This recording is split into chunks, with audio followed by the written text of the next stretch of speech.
Hey, good afternoon, everybody. It's day after Christmas. Um, and I'm building this battery right here. Let me get all these leads off. I'm going to build this 48 volt battery. Stick it together. It's got 18650 cells, lithium cobalt. And it comes with its own BMS.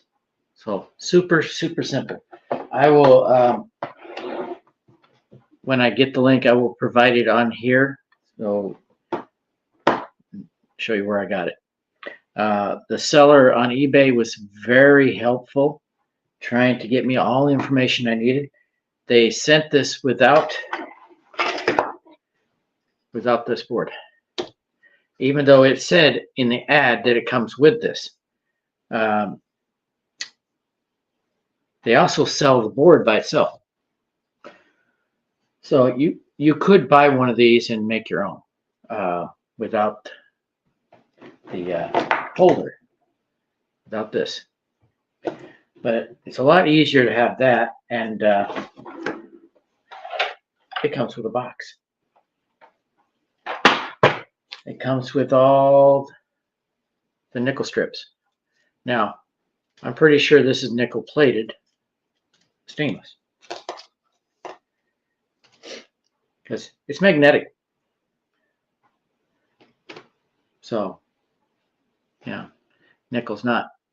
Well, so it wouldn't be stainless then. Stainless isn't magnetic either. Here's a magnet. So this is not pure nickel. But it should work okay. You just have to turn up the spot welder. Here's my spot welder. I have leads that go in here. Can adjust the strength of the weld, which since I'm not using pure nickel, I have to crank it up a little. It'll be trial and error until I get the welds right. And then when you put the ends on, you just bend the tab over and spot weld it. There's no soldering. The only place you have to solder is right here. The negative and positive coming out. That's the only solder in this whole thing. Now, what they sold me was a 14S box, but I don't need 14S for 48 volt. That gives me 51. So the BMS, only BMSs they had were 13S. So I did the math, and 13S is 48 volts on the low end, 51 on the high. So it works. It be no problem whatsoever. Plus, it gives me a little space on the end of it. This row is empty. So I have space to put, whatever I need up in front of this battery right there. Now I'm going to make me a little bit of tea. I'm going to make a tea that helps with blood flow. Opens up your arteries so your blood flows easier and your heart doesn't have to work as hard. It's called rosemary tea. And I'll put a little cardamom with it. Cardamom adds a little flavor to it, and kind of a sweet, savory flavor. Sorry about the clock. If I put a sheet over it or a towel or something, it'll shut up. Anyway, I'm making a rosemary tea with a little bit of cardamom. Cardamom adds a little flavor to it. Now, this is a 24 volt battery. It's a 7S. Comes with BMS connection. This is the negative wire, and this is the positive. I charge this up to 24 volts, so I know all the cells are good. And most of the cells in this are from these. I bought these from Jehu Garcia. Jag35 is his store. And sometimes you buy stuff from there and it comes from somebody else. But somebody came out against his channel saying he's not selling them at the right price. But all you have to do is click the link that he left on his page, his store, and it takes you to the other one that the guy was referring to, saying, "Oh, it sells much cheaper over here at Battery Clearinghouse." Well, that's where it went. But this came from him, from his store in California. He's finding out how expensive it is to live there. He's got his own business and he still rents. Can't afford to buy. If he bought something, he could have real solar panels on it. Right now, he's got the flexible draped over the roof, so his landlord doesn't have a problem with it. Well, anyway, I'm gonna make my tea, wait for some people to come in, and then we'll start working on this.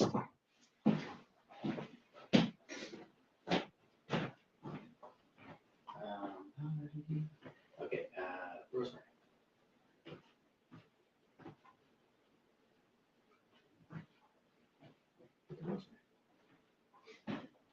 Oh, yeah.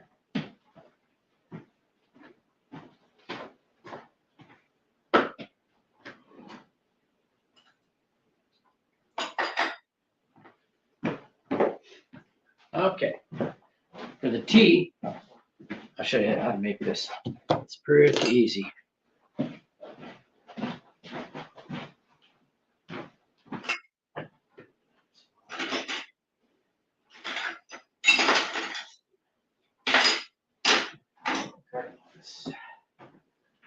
Gotta find the cardamom.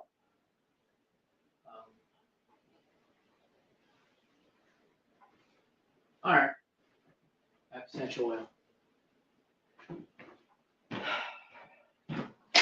I don't have the spice cardamom, but I have the essential oil. I'll just put one drop in there. This stuff is strong. You got to be very cautious when you use essential oils because they're very strong and you can get too much. So I'll use very, very little.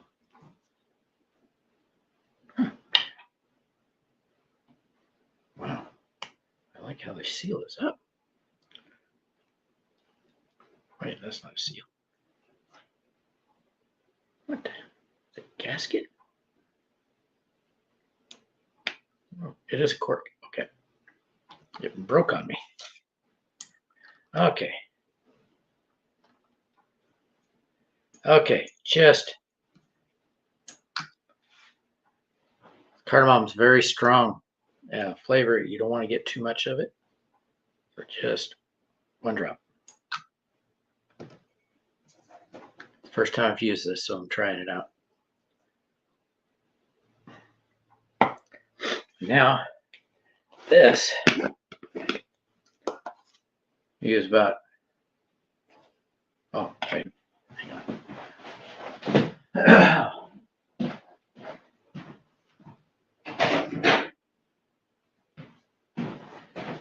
It's not good to suck down these leaves, so I put my sifter in there. It's got really fine holes. Who do we got in here? Welcome to the chat. I haven't started on the battery yet. I'm making me a spot of tea. Just a half teaspoon. Oh, excuse me. Yeah, half teaspoon of rosemary and one drop of cardamom oil. Now I go get the water. Here's the cardamom. Cardamom is very healthy. But that's oil, essential oil, so it's very strong.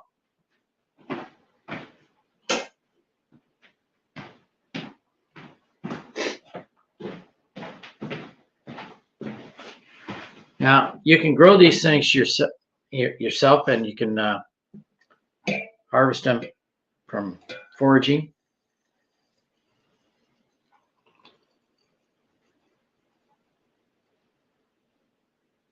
There we go.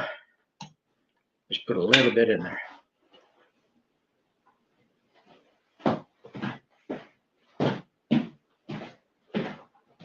Let that sit for a bit.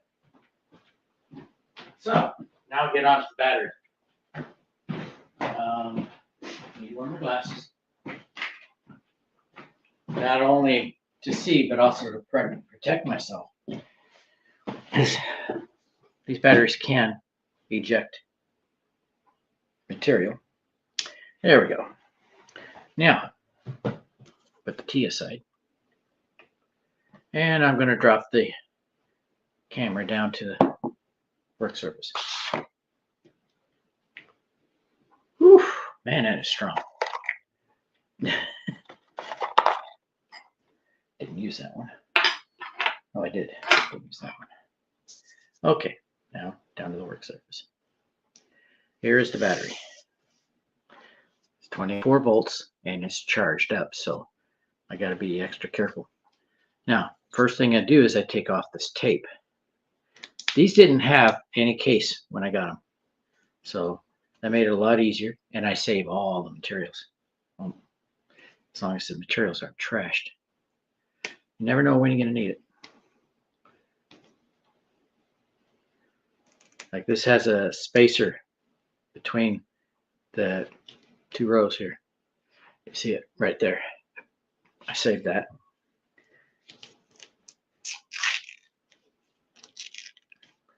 I was trying to figure out a way to use this without taking it apart. I was using it for a while. I had two of them. I took the other one apart to fill this.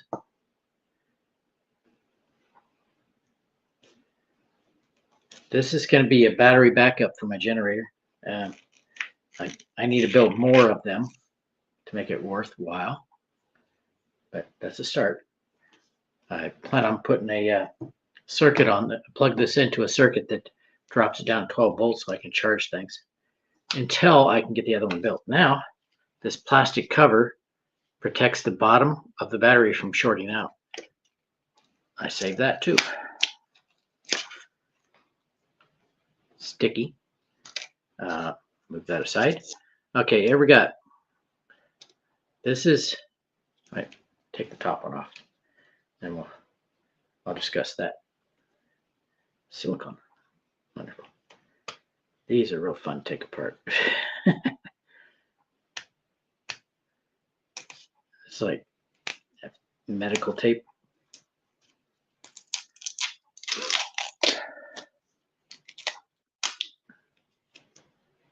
Starbucks? Who cares? Okay, see, this one, actually, that's the positive lead. And this is for the positive lead from the BMS. And here's the main positive.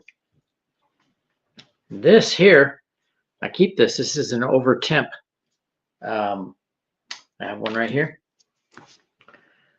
I wasn't sure if this, I knew it was a temperature sensor, but I wasn't sure if it was over temp or the minimum, which would shut off either the battery, shut the battery off either from overheat or cold, because you don't want to charge these when they're cold. You can discharge, but you can't charge. Well, turns out from looking at the numbers on it that it's a over temp. So if I have a circuit board with an over temp, then this has, for some reason, the seller doesn't know what it is. But right here, you can see two little holes. And over here, two little holes. Yeah, there. See the two shiny spots? And over here. Those are for temperature sensors. One of them is most likely for over temp and one's for the under temp. And seller doesn't have a clue which one. So, and it shows temperature sensor in the ad, but seller doesn't know. So I got to figure that out. From now until the time I have the battery put together. So it may not happen. Here comes the trash truck, and I didn't put the trash out. It's okay. I don't have enough to worry about. Next week I will. Try to take off all the tape. And before you cut any of these wires, it's a good idea to cut the negative off. This one right here. This is the negative.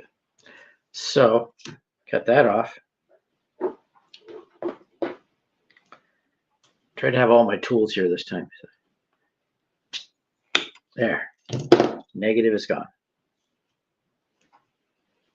I can take this off. This wire is too short to save. So. And just kind of pry it off. Easier to start with the negative side because the positive has, well, the negative is all around the cell. This is the negative end of your cell. And here's the positive. Well, the positive is just that centerpiece. The negative is the whole case.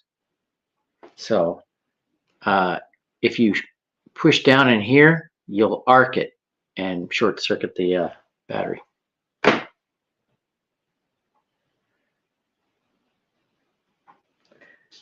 And now cut the other wires. It's safe to cut these other ones now. Just got the negative loose, so it can't make contact now.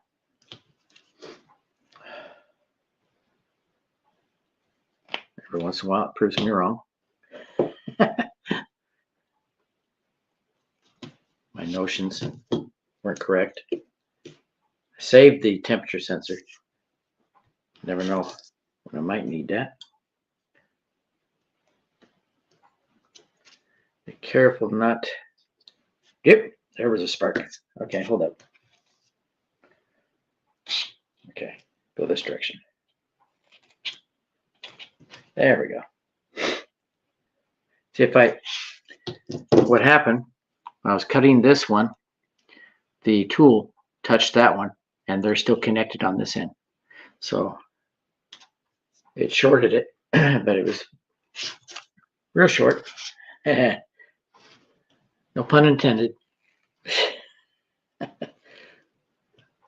Oh, boy, that was hard to cut. Now, I go this direction, it doesn't have a problem. There we go. Now, this wire might come in handy someday if I have a BMS that plugs into it. Yeah, temperature sensor. Because there was no circuit board, it's not connected to anything.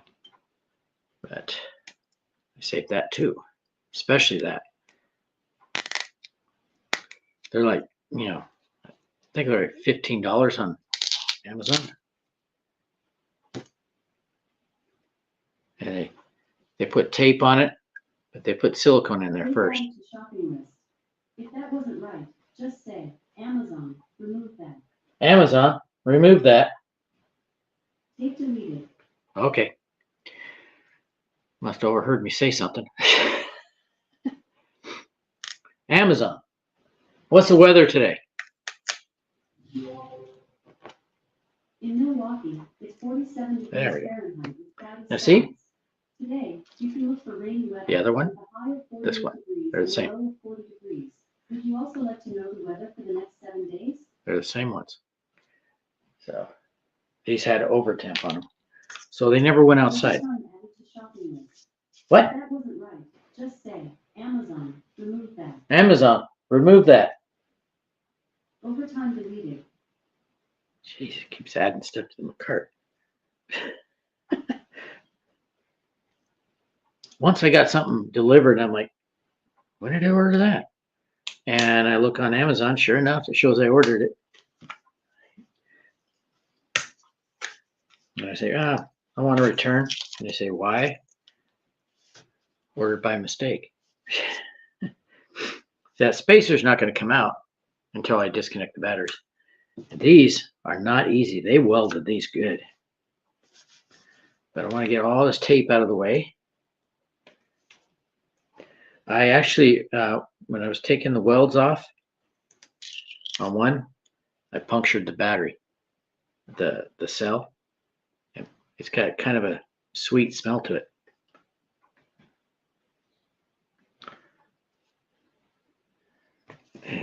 You don't want to breathe that in. Be careful with it. Put a screwdriver in there. Okay, that didn't work. Packer. This tape is dry, brittle. Oh, there we go. It worked from this side. Tea should be about ready. Normally, I put coffee in my coffee. I put sweetener of some kind. And I found one that's safe. It's called allulose. It actually lowers your carbs. And I just don't put it in tea usually. See, this one's loose because this is the main positive. This goes straight to the BMS. Actually, all these go to the BMS, but and on the other side as well. This is the main negative. So now I just taken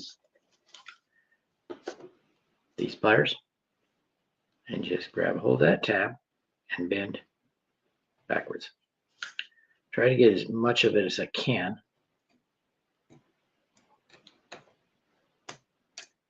There we go.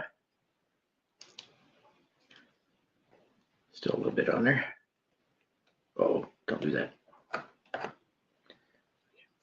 thought I was pulling up the base on the positive. Ouch. It's be careful at this stage because there's a lot of sharp tabs on it. Now turn it over. I can do this. Oops. Got a little bit of a tab there.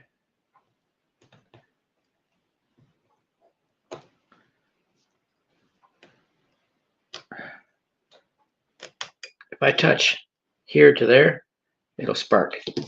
Okay, that broke on me. So this is where it gets a little dicey using a screwdriver.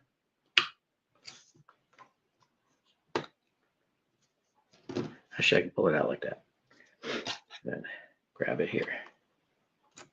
As long as I don't touch the other side, this one here will be good.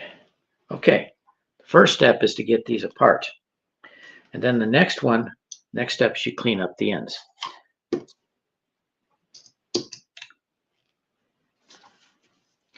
This was a modem pack. They said it was from medical equipment. So it didn't get used a lot. I mean, didn't get cycled. So they tend to be very good batteries. Very good cells, not really batteries. This is a battery.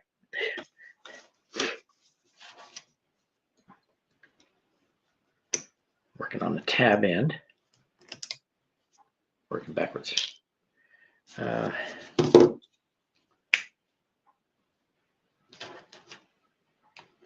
Pull it up so I can get a hold of it and pry it off. Like I said, these welds are super tight. They're very hard to get off. But if you get a good bite on it, right where it bends from the metal, from the battery, the cell, and just twist, and then get another bite and twist, another bite, twist. You get most of it off that way. There's still some pieces on there. A little sharp.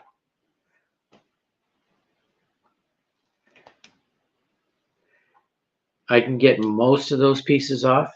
Then what's left, I just push down like this. Because I'm going to weld on top of that. So it's not a big deal.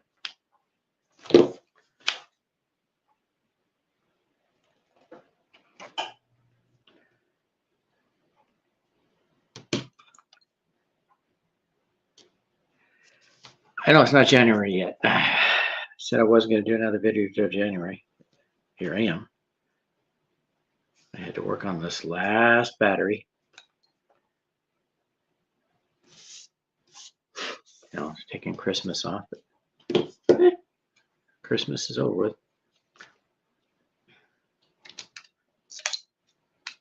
Now, they told us our trash would be late, but I thought I heard the truck. Okay. Got a big tab on that one. Let's see it.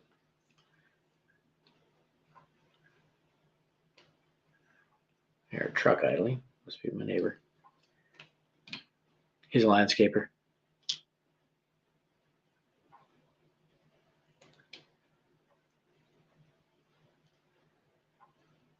Okay. That's 3.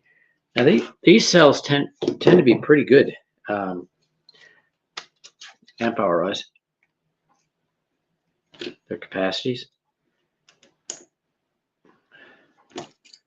around 2 amp hours. Not like my nickel metal. Let me shoot. Excuse me. Lithium iron phosphates. Now those, they got 3 amp hours. These are only 2 at the most.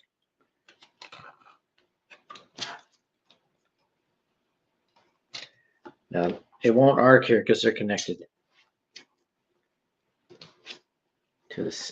You know, they already got metal contact between the 2. One side is positive, one side is negative. As long as the other end is not that way, we're okay. Okay, that one came off clean. And now I can take this spacer out. It holds 3 cells on one side and 2 on the other. But if I can connect them together, I can keep it going. So it's basically the same thing as this, but spacers instead.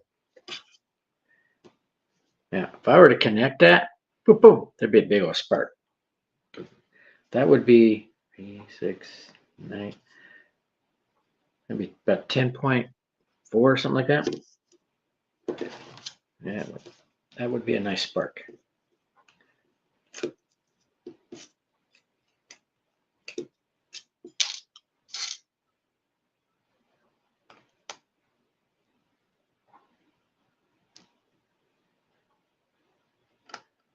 I would have done a video sooner, but I was at my father's place helping him out.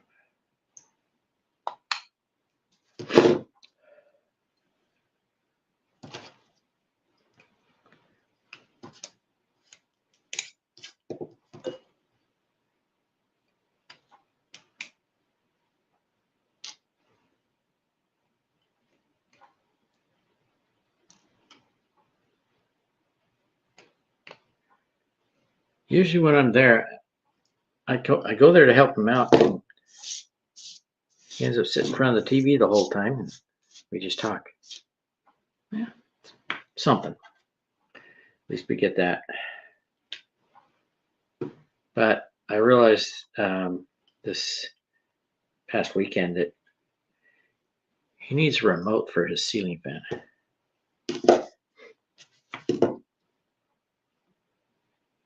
He's unable to raise his arm up higher than this, both arms. So, you know, he goes like this and brings the other one down and pushes up. He manages, but it looks painful. But apparently it's not that bad. It's just he doesn't have the tendons to get his arm up there. Now see, pulling that off there, if it had cut the jacket, it would have sparked. Because right out here, this green area is the negative, and this shiny area is the positive. I have arced many a battery that way. by touching those.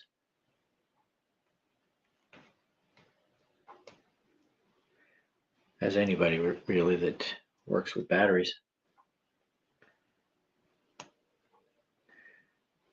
I mean, really works with batteries like this, not just replace the battery. That's different.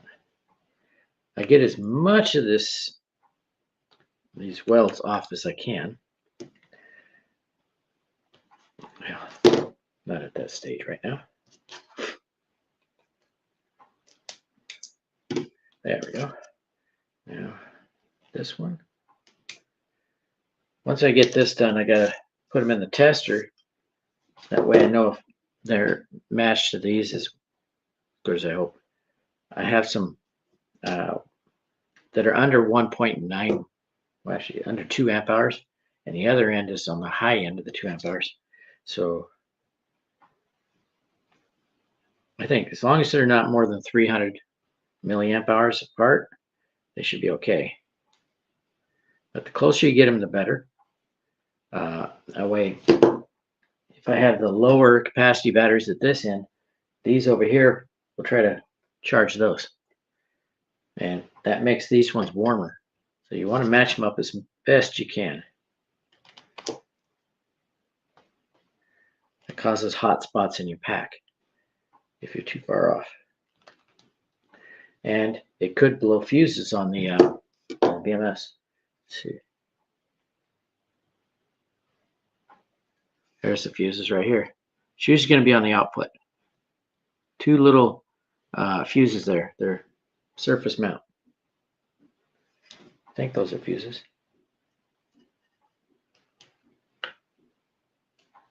Got a magnifying glass here.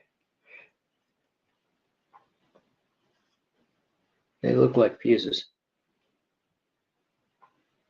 That was a big fuse right there.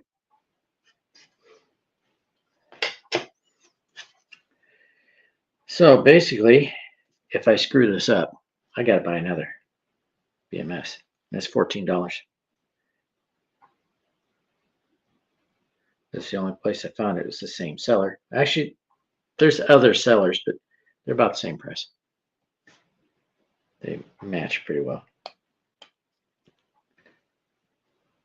But they made this thing so easy to build that I got to try this. There's my scrap pile. I should actually put all these scraps in a box somewhere, and I'm not going to reuse them. I'm just going to recycle. I build enough batteries. I should have several pounds of metal there now. And I have others, just from the batteries. But I have other scrap around here too. Something heavier.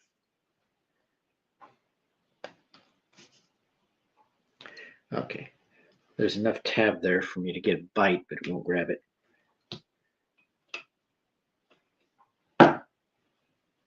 It's okay when I weld to the cell, it won't even notice that.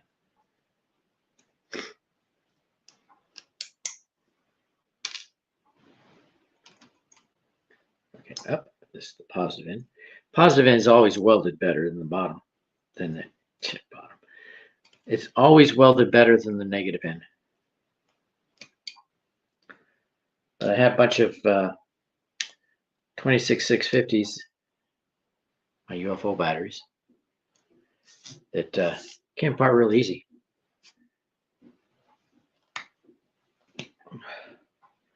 But the positive end, I can really pull the stuff off there. It won't damage the cell. But on the negative end, you pull something that's got a good weld, it's going to damage the bottom of that negative end. Okay, there's 7 cells.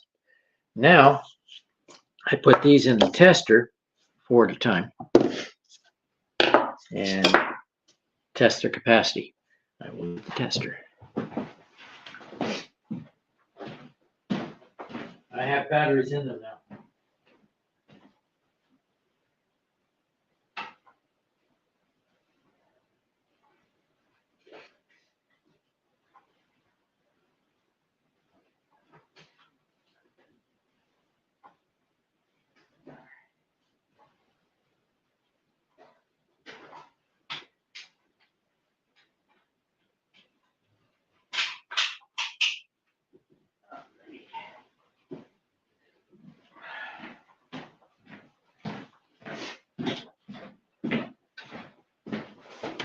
Here is the tester. It's got a 12-volt power supply, 24 watts. And I take and put these in here like this. The light should come on. There it is. That's just because it's finding power here. I could plug something into the USB and charge up something. The reason I'm doing it this way, because when I plug it in, plug this part in, then I can set all 4 of them at the same time. Oh, I'll do this first. Plug this in first.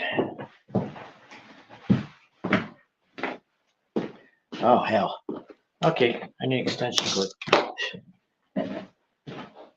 That's too short. Okay,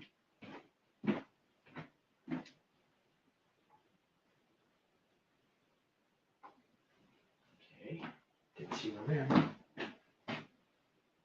I have a long extension cord here somewhere. Helps if I take off the glasses, I can't see it. Okay. Now I'm looking for a long extension cord. There it is.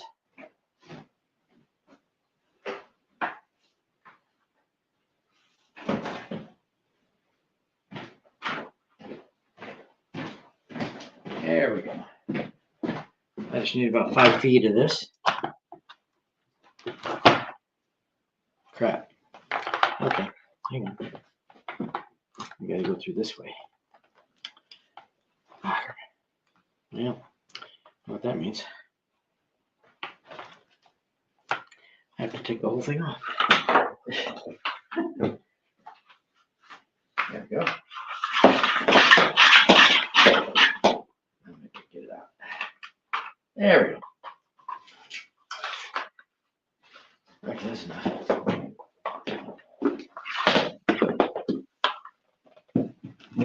All right. Oh yeah, you're about 20 feet.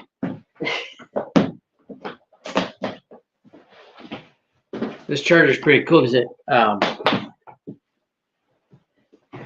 it can operate 240 as well. Just need the adapter. I mean, to plug into this. It just charged up the capacitors. Okay, now I turn it this way. Yeah, camera. I turn it to where the screen's facing me because it faces that direction. Now, I just take and change the thing to normal charge, and then I lower the amperage to 300 milliamps. Then I just set it down. I can't see it really. All right. I need to get a filter for this, for the camera on the phone. If anybody has some ideas, I can filter it.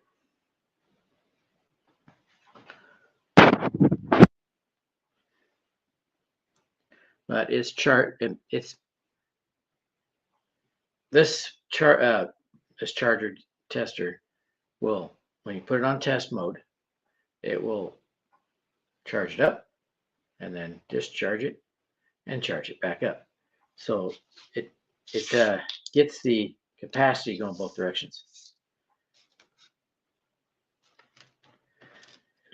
It's a Lidocala. I don't have a link, but it's a common, well-known brand, Lidocala. And this one's an Engineer L. This might help. It's a LII-500 Lidocala. It's a very good charger tester. Now I got the batteries apart. I take the battery apart. It's time to have some tea. Now this thing is pretty handy because look, just turn the lid over, take this out, Now see, I put the cardamom in the water, and I put the rosemary in here, and I set this here. It's pretty good tea sifter or whatever you want to call that thing. Infusion cup. Now it looks clear. If I want to add some more nice flavor to it, here's what I do. And everything in here helps your blood flow. Doesn't thin your blood, it opens your blood vessels so it flows easier. And gives you less stress on your heart. Now here's a little something I found out. This is called saffron. And this stuff does a lot of the similar things as the cardamom and the rosemary. But it also reconnects the receptors in your brain. So it has the effects of reversing Alzheimer's or dementia. So I wished I'd known this about a year ago. Now, when I put these saffron, they call these threads. This is from the flower of the crocus. And you take if they're good quality, you put them in your water, warm water or hot, and it turns the water gold. And it tastes so good. But this stuff is expensive. This little tin was 2 grams, $14 on Amazon. Yeah, it's changing color now. It was clear. Hey, please give me a thumbs up, even if you're not going to stay. It kind of gives me better, what do you call it? It looks better on YouTube for, possibly getting close to monetized. But who we got in here and where are you from?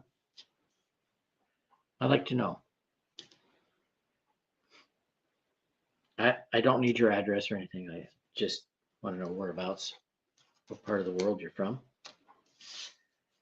I have somebody from Brazil that comes to my channel by the name of Tiago. I'd like to get my exchange student brother on. He's from Brazil, but he's traveling all the time. I never know where he's at. His name's Raul. Raul Poggi. Shout out to Raul. He came to visit us. Okay, I'm going to get a spoon and stir this up.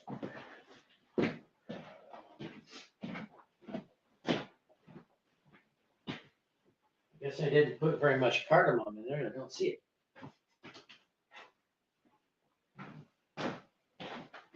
Oh, I know why. I didn't use cardamom. I used essential oil. Cardamom essential oil. If you use this, you don't want to use much. So I put 1 drop. And I don't see it in the tea. Here's a little something for people that have type 2 diabetes. If you have a cup, 1 cup of water with 6 cloves, let it sit there for a while. The cloves infuse the water and just drink it. Your morning sugar, your fasting sugar tends to be lower. I can keep mine around 98, which is really good. Oh man, that's got a nice color now. If you have good saffron, excuse me, I'm gonna sneeze. Oh, there's one more coming. If you have good saffron, it doesn't lose its red color. Even though it turns the water yellow, it doesn't lose its red color. If you have saffron lose its red color, That is not really saffron. Uh, a lot of the cheap manufacturers of saffron will use corn silk instead of real saffron. They should look like little, really long trumpets. That's where the bees get their nectar.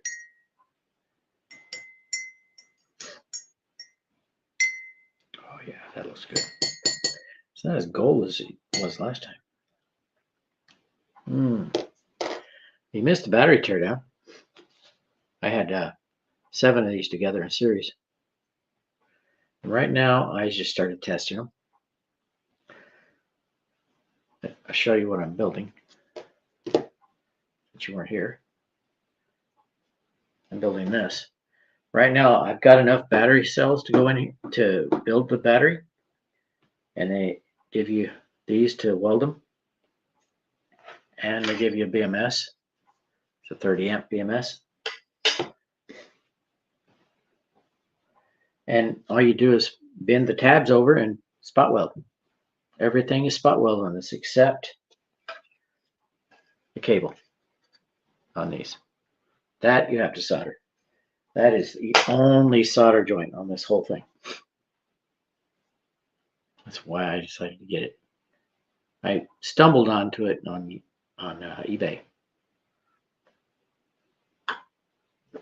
It's about $40 for the kit. And it's supposed to come with this, but mine came without it. And I told him, hey, it shows it with the BMS. And he says, which BMS is it? Oh, I said 30 amp 14S. He sends this. On the name, it says 13S. Come on, focus. Oh, come on, focus. Right there, it says 13S. So I contact him again. He says, well, I know we sold you the 14S box, but we only have 13S BMSs. And I looked at it, I did the math, and well, 13S works perfect. So I'm going to go with it. Now, the saffron, you can drink it down. So I put it straight in the water. Oh, gosh, that's good. Normally, I put sugar in my tea. Being diabetic, I can't use sugar. So I have a sugar alternative called allulose and stevia. What I'm using, not in this, but normally in my coffee, is stevia with erythritol, which erythritol is not good for you. The reason they put erythritol in there is so you can spoon it like sugar. Otherwise, you have to use a very tiny bit of stevia. But I have stevia straight from Peru, and it's got a little tiny spoon in it. It's smaller than this. This is a 1/8 teaspoon.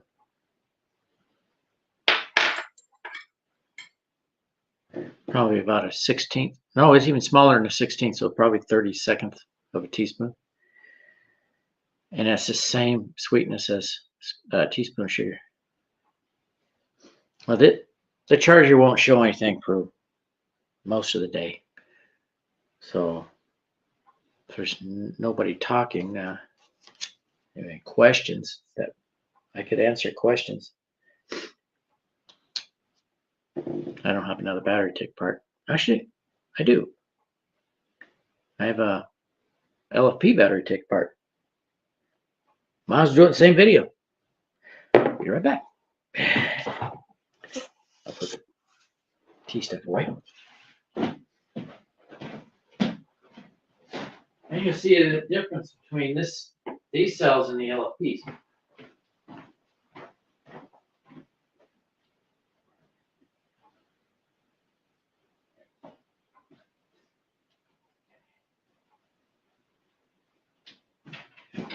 The LFPs are super easy, and most of these come with a BMS. Okay, whoops, magnet. Okay, this is an LFP battery. You can see the name on one of the cells here. That one. It says it's a UFO battery. These green ones tend to be lower capacity than the blue ones. I have some blue ones out. This one has a BMS on it. All the wires. This, I think, is a temperature sensor. So that's good to have. Oh, I got two people in here. Welcome in. Please give a thumbs up. Even if you decide not to stay. Everything helps. Now, this one's rather easy. This is a 15-volt pack. They're 3S. No, they're 3P. So 5S. I'll show you that in a sec. This is real easy to take apart.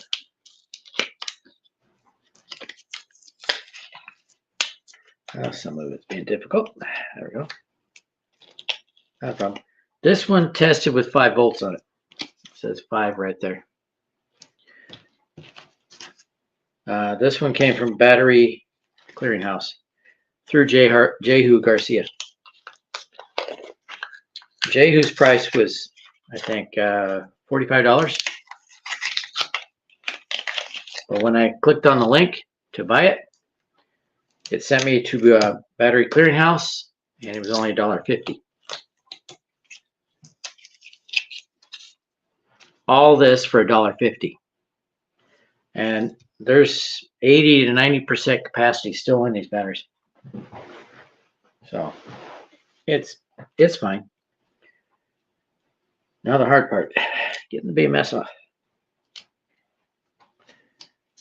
I see all these wires. This here. I had one that I was carrying in the house. I was trying to carry several, and the wire touched the back of another battery, and it arced, and I saw flames. Maybe a little nervous. I thought my shirt was on fire. It's got a bunch of Scotch tape on here. I can't take the fish paper off. This is called fish paper, this green stuff.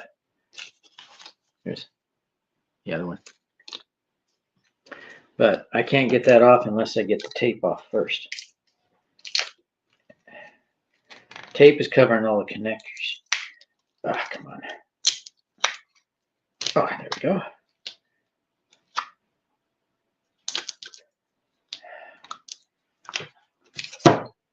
That's the hardest part of this, is getting this tape.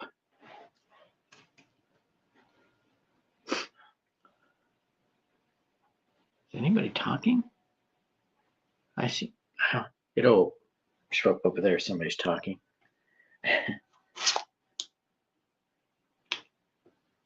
Everybody's lurking today. Okay.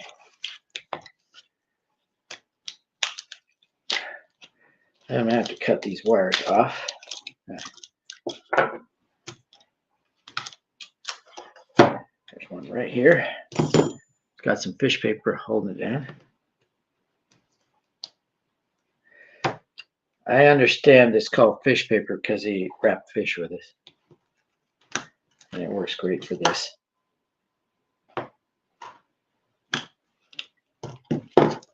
Now I'll just pull it out of here. There we go. These all go to the BMS.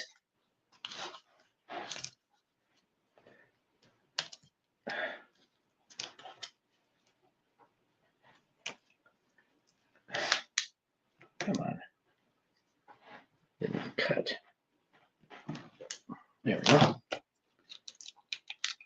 As long as I don't have it touching now the battery, it comes right out.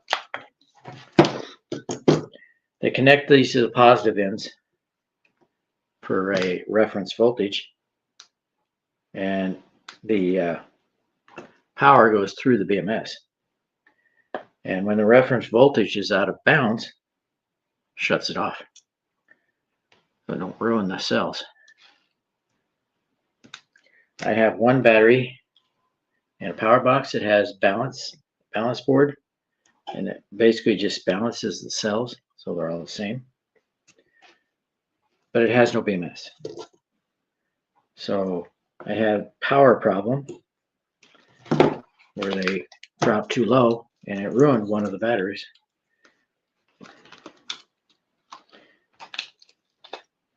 There we go. And I still have the negative hooked up. There it is. Here's the negative right here. This big pad right here.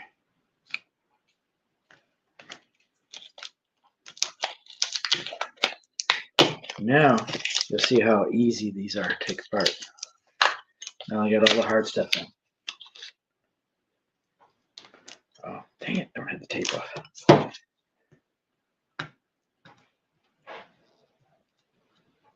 That's underneath the fish paper.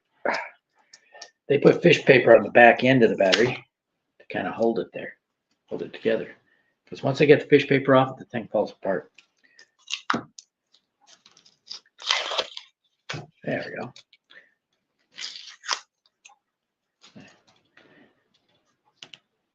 This is a way you unwrap a present as well. At least the kids do that. You know, as adults, we try to save the paper. I see how it's loose now. The blue ones are not like that. They're harder to get apart, but they tend to have a higher capacity.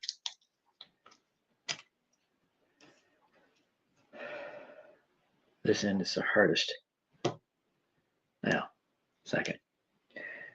The BMS end is harder. All right. Now, got to get that BMS off there.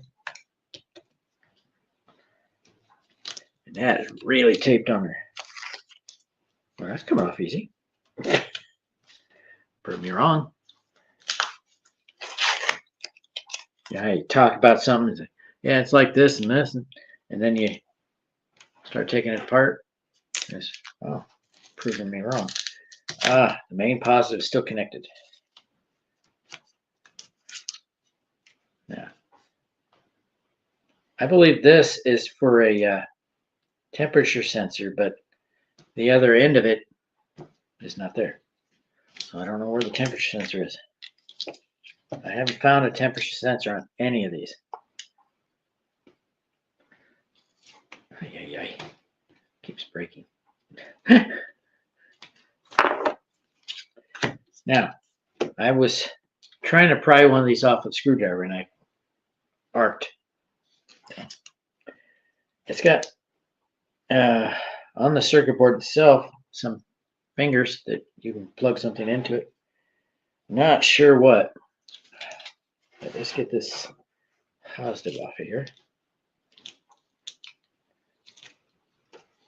There we go. Tape on it, of course. Ah, dang it. Man, that's tight. There. Not a problem now.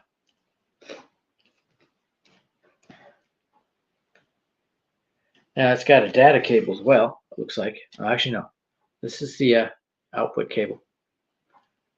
And this one's probably a charge cable.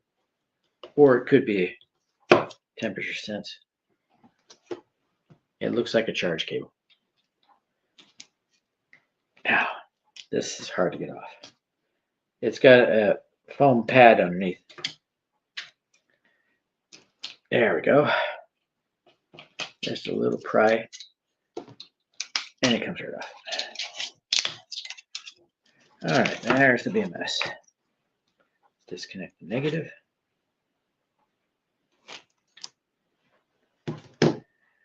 And there's the BMS. This is a 15 volt BMS.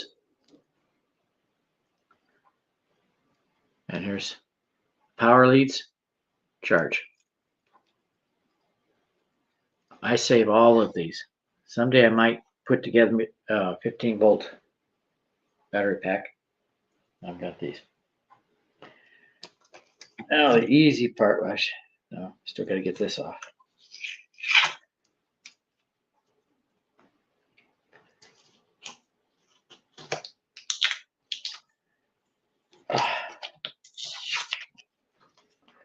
Now, if you have some fish paper in places where you need the fish paper to be off, I found Goo Gone works really good.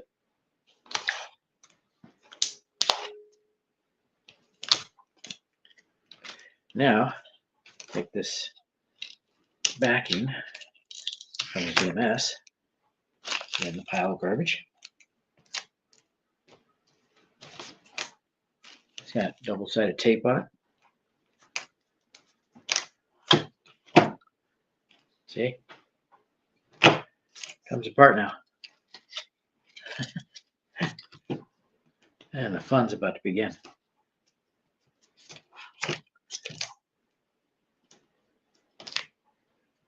All righty, where's the beginning?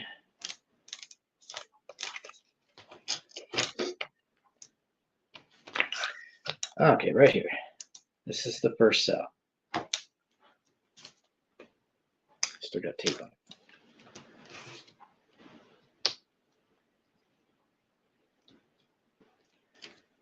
Get that tape off there. It's a lot easier work.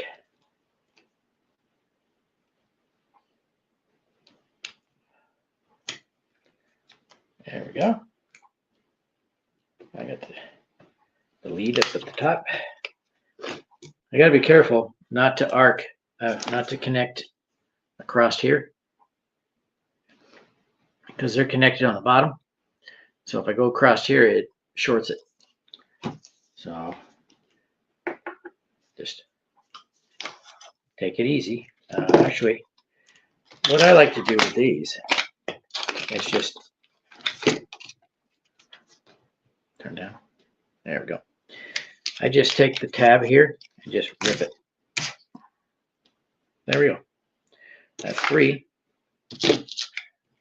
And now I get next one. 3. How easy these come apart. And this one is triangular. So there's 2. The third one's right here.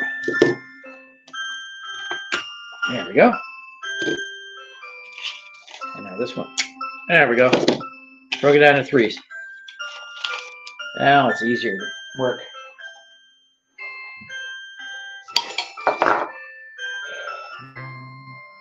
Wait for the clock. Hey, Pratish. How you doing? Are you from Asia?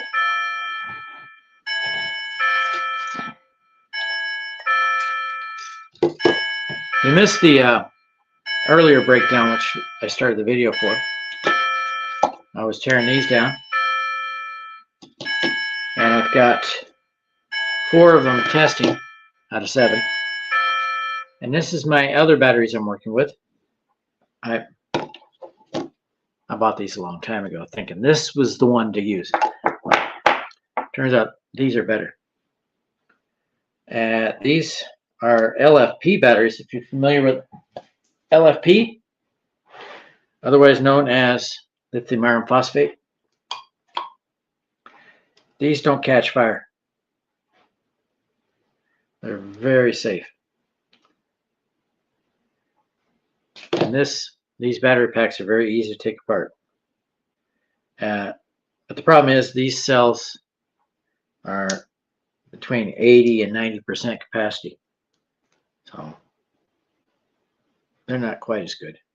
I have a bunch of blue ones that are like 90 to 100%. But I break this apart so I don't shock myself in the packs of 3. This is in parallel. Positive, negative, all the way across. And they were put in a 5S configuration, so they're 15 volts.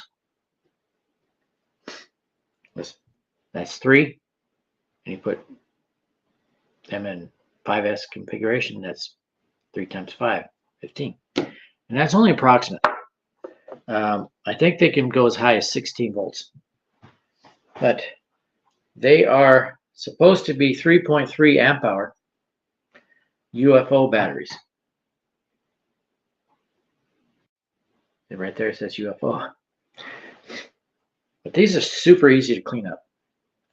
If you're in a rush, you can build a battery with this. What I'm doing is I've got 300 of these cells, around 300. And I'm going to make a big battery in a big box. I bought me a big toolbox, and I'm going to set up some DC connectors on that to the battery, and a output going through a 100 amp Anderson. I might go a little smaller, but in this, there's going to be another case that goes on top of that that locks. It's going to have an inverter, but the main box is going to be DC only.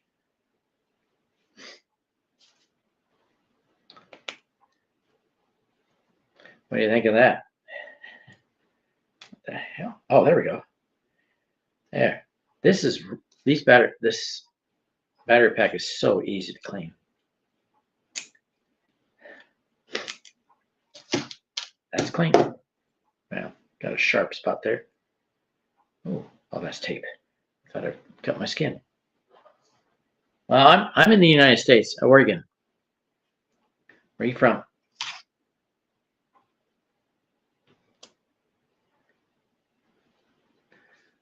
Looking at your name, you're either Pakistani or Indian.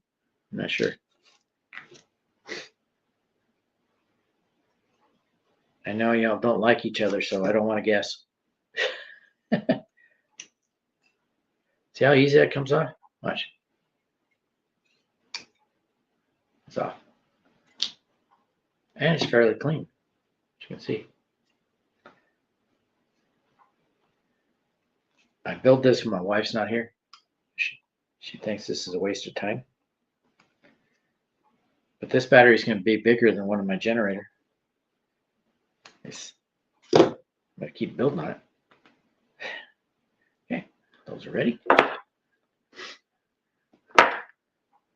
This is the last one I have. This is the last one to take apart. Came with a 15S. Actually, no, this is the other one. I heard delivery check. This one came with a 15S BMS. 1, 2, 3, 4, 5 wires, and then negative. I could have kept them in that configuration, but there's some bad cells in this. So I had to take them apart. And I got holders anyway to put it together. New one.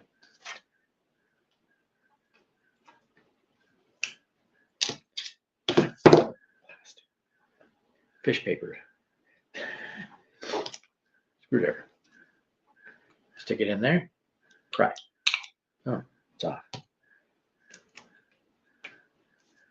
Believe me, I've shocked myself a few times.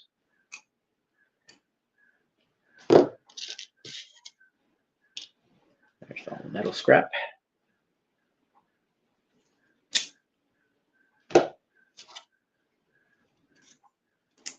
The welds on this are not as good as the blue packs I have.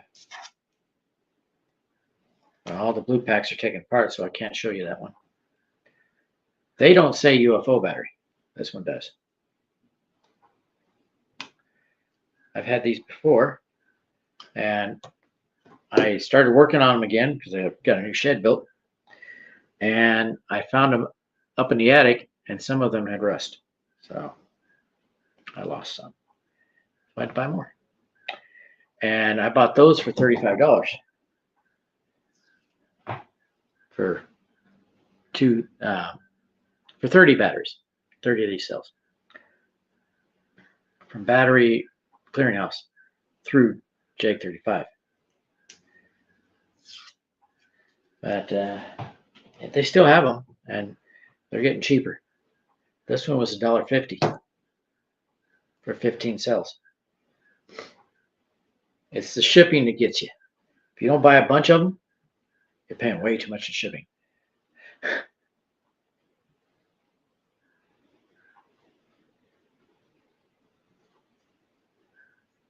Let's see if I can get these little pieces off the top. I call this the top because it's the positive. I should call it positive, but yeah, they're too small. So I smash them down. My fingers are going to run across those occasionally. Yeah, there might be something sharp. Cut my finger open, but so far I've been pretty lucky. This is the tail end of the operation. The last batch of batteries I bought 252, and they gave me an extra pack. Both times I ordered them, they gave me an extra one, which was good because some of the packs tested like 9 volt, 5 volts. This one was 5. That means there's possibly some bad cells.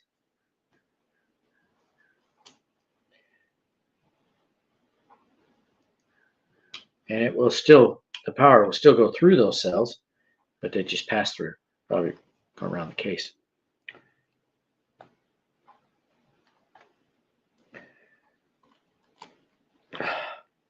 Yeah, get that off. I have 2 testers that, yeah, I can do 4 of those at a time. There's 8 bays, but these are so big, only do 4 of them. And to test them, I can only do 2.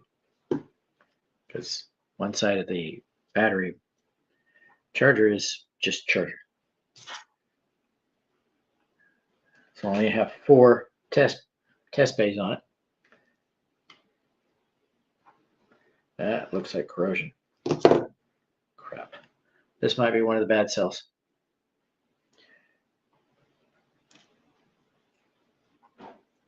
That's my guess. Ah, might have got lucky. Looks like the only one. Sometimes you'll have one bad cell in a series, in a parallel pack, and it'll be the only one. Sometimes. So you see, they come apart really easy.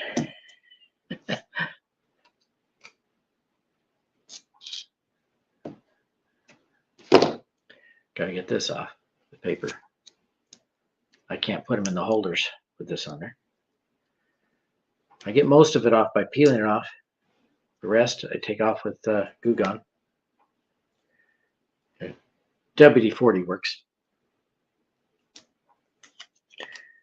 Basically, WD-40 and Goo Gone are the same thing. Okay, this one's welded on both ends. So I have to use a screwdriver to bring one side up. Okay, be careful. You slip with a screwdriver, you cut your finger open. You get one side down, and it loose, and the rest of them come right off. Okay? They were welded just enough to make it work, but not too much that it's hard to get apart.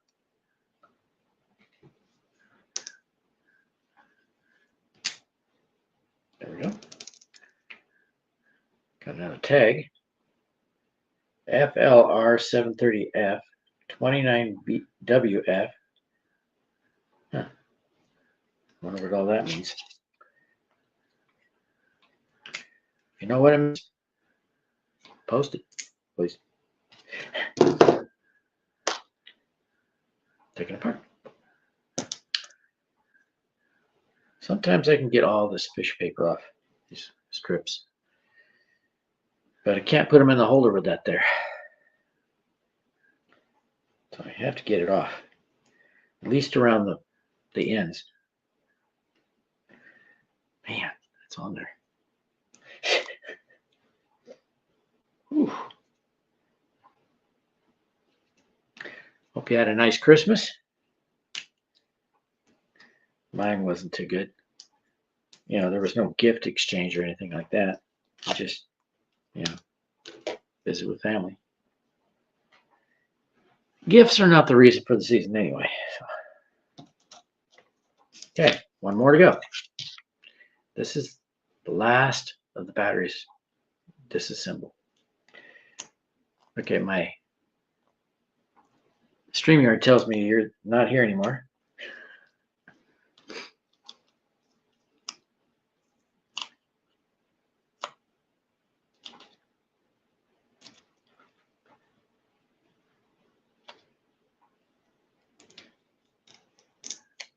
Oh, you come back. Oh, Tiago shows up.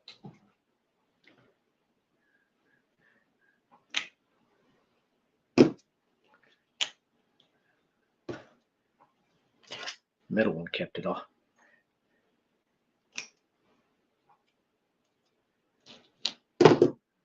That's some good nickel strip.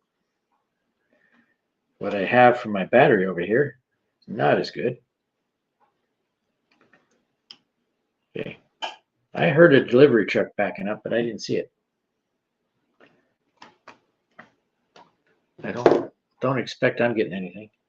I have nothing on order. Yeah. Until I get those smaller cells these guys tested, I can't spot weld. Charge up the spot welder anyway. I don't know what that is. Got some white on there.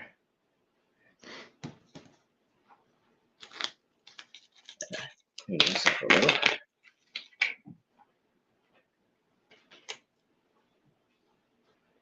I like to keep these guys.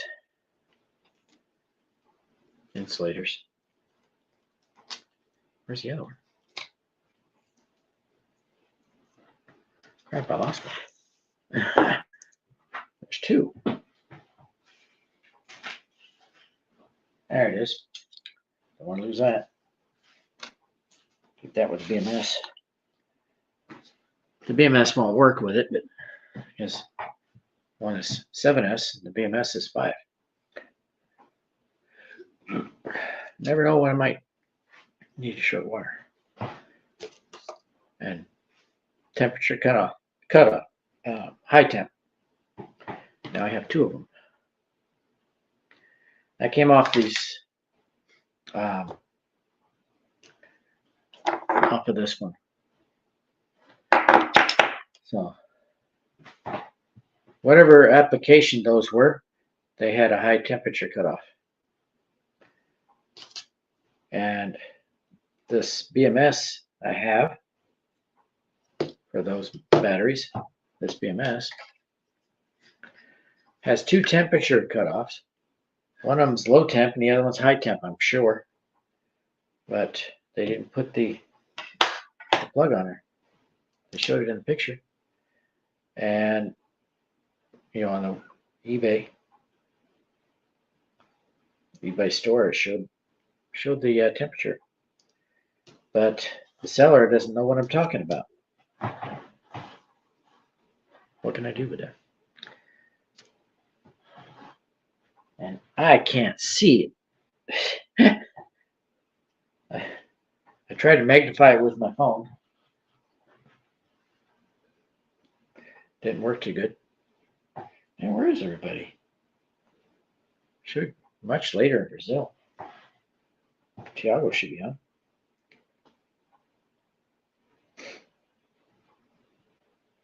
Boy, the purge has already started in Argentina. He's already fired a whole bunch of people. Said he would. Campaign ads, he got a whiteboard and post-it notes up there showing the different departments in the government. And he's like, gone. When I get elected, gone. He's already getting rid of them. He's getting rid of all the woke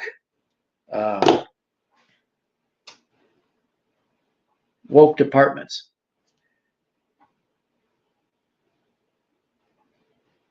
He's already become good friends with Trump.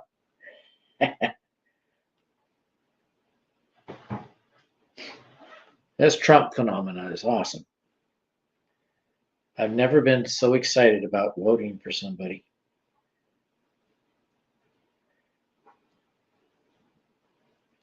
So,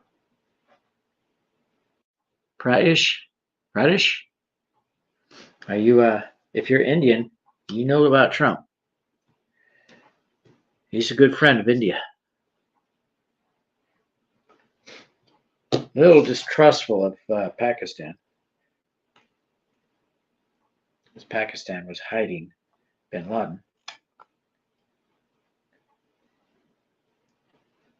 That's not cool.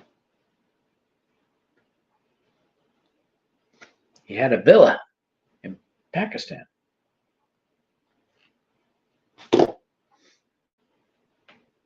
But that's governments and leadership. I don't trust them. But the people, yes. The people of Pakistan are probably very nice people, for the most part. Although they're attacking Christians right now for blaspheming Muhammad. They seem overly touchy to me. Dang. I bet if I test this, it won't show any voltage on it. This is the one that has the corrosion on the positive end. That's usually where the corrosion is. So, line these guys up and test them.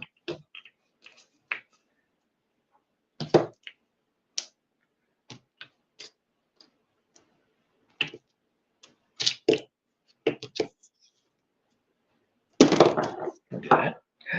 Gotta clean that off still. That might be corroded.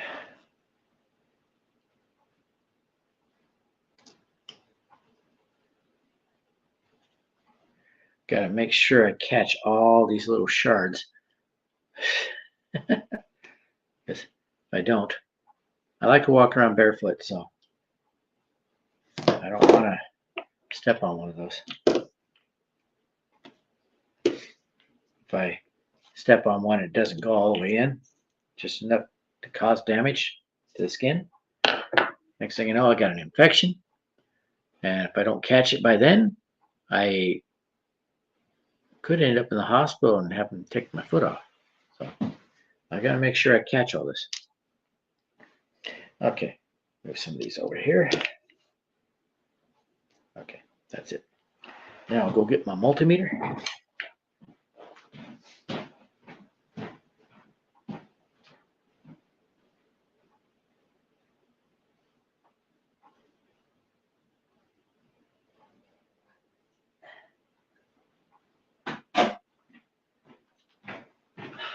I built an LFP power wall for my shed, but I think it got a little damage while it was out there from the cold from last year.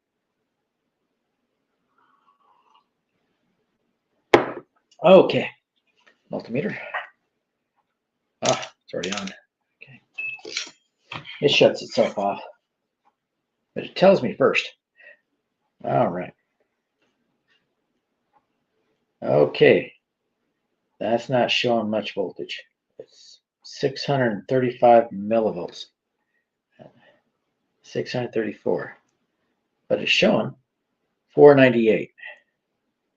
498. 1.469. That's a good one.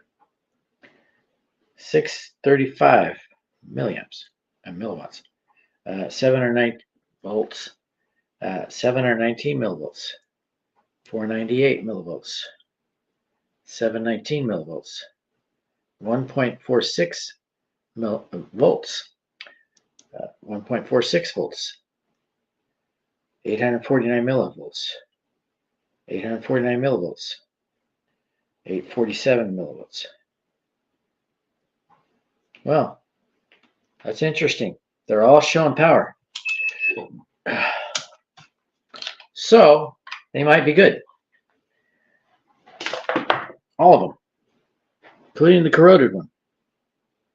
But I found 3 that are over 1 volt. These 3 are the ones that gave the voltage, pretty much. They're supposed to be 3.2, 3.2 volts, but it's got 1.47. So, and they're all the same. So I like to get them at least close, but they're all the same. That's a plus. Those 3 will test good. Oh, believe it or not, one of the 3 that tested good got corrosion. So it could mean the corrosion's not all the way making contact. So what happens? It corrodes, and the corrosion, when the metal corrodes, it expands, and then eventually it touches the other side. Positive touches negative, or negative touches positive, depending on which way it goes. And then you have a short.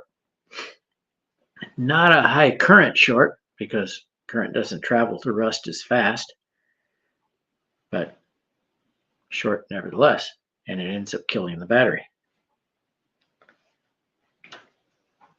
But,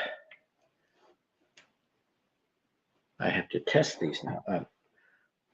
Another beautiful thing about my tester, this is less than 1 volt. That means the battery is off.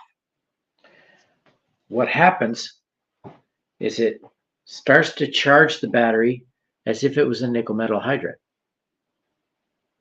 until it reaches 2.6 volts, and then it turns on and starts charging as a lithium battery. All these are lithium batteries. These are the lithium cobalt chemistry. Everybody calls these lithium ion. Lithium ion is only 1/2 of the battery. The other half is the other chemical they use. This uses iron phosphate. Still a lithium ion battery. But the difference between the two, I can take a sword, an axe, a hatchet, cut this in half, burst into flames. Cut this in half, nothing. Does not burn. You have to really, really damage one of these to get any flame. But they will eventually burn. I've seen them smoke, but never burn. Well, one test I saw an LFP battery burn. And it was one of those Lycian cells. And they're pretty safe as well. But they're rectangular packs. You might have this inside, or you might have pouch cells. So I've seen a guy take a Lycian cell apart, and these were in there. These are the big ones. There's bigger, but most of the LFP cells you buy, this is the big one, and they'll have these as well. Who just came in? Crow Minion. Hey, I haven't seen you in a long time. Where you been? I'm glad to see you found me.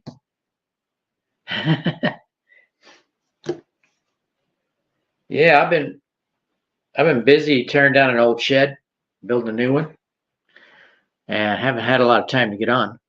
But when I do a battery, I get on. You should go back and watch this video later. I took apart a lithium cobalt battery, otherwise known as lithium ion, and I still wanted to kill some time and take another one apart. I took apart an LFP battery, otherwise known as lithium iron phosphate. And I'm building a big battery with lithium iron phosphate.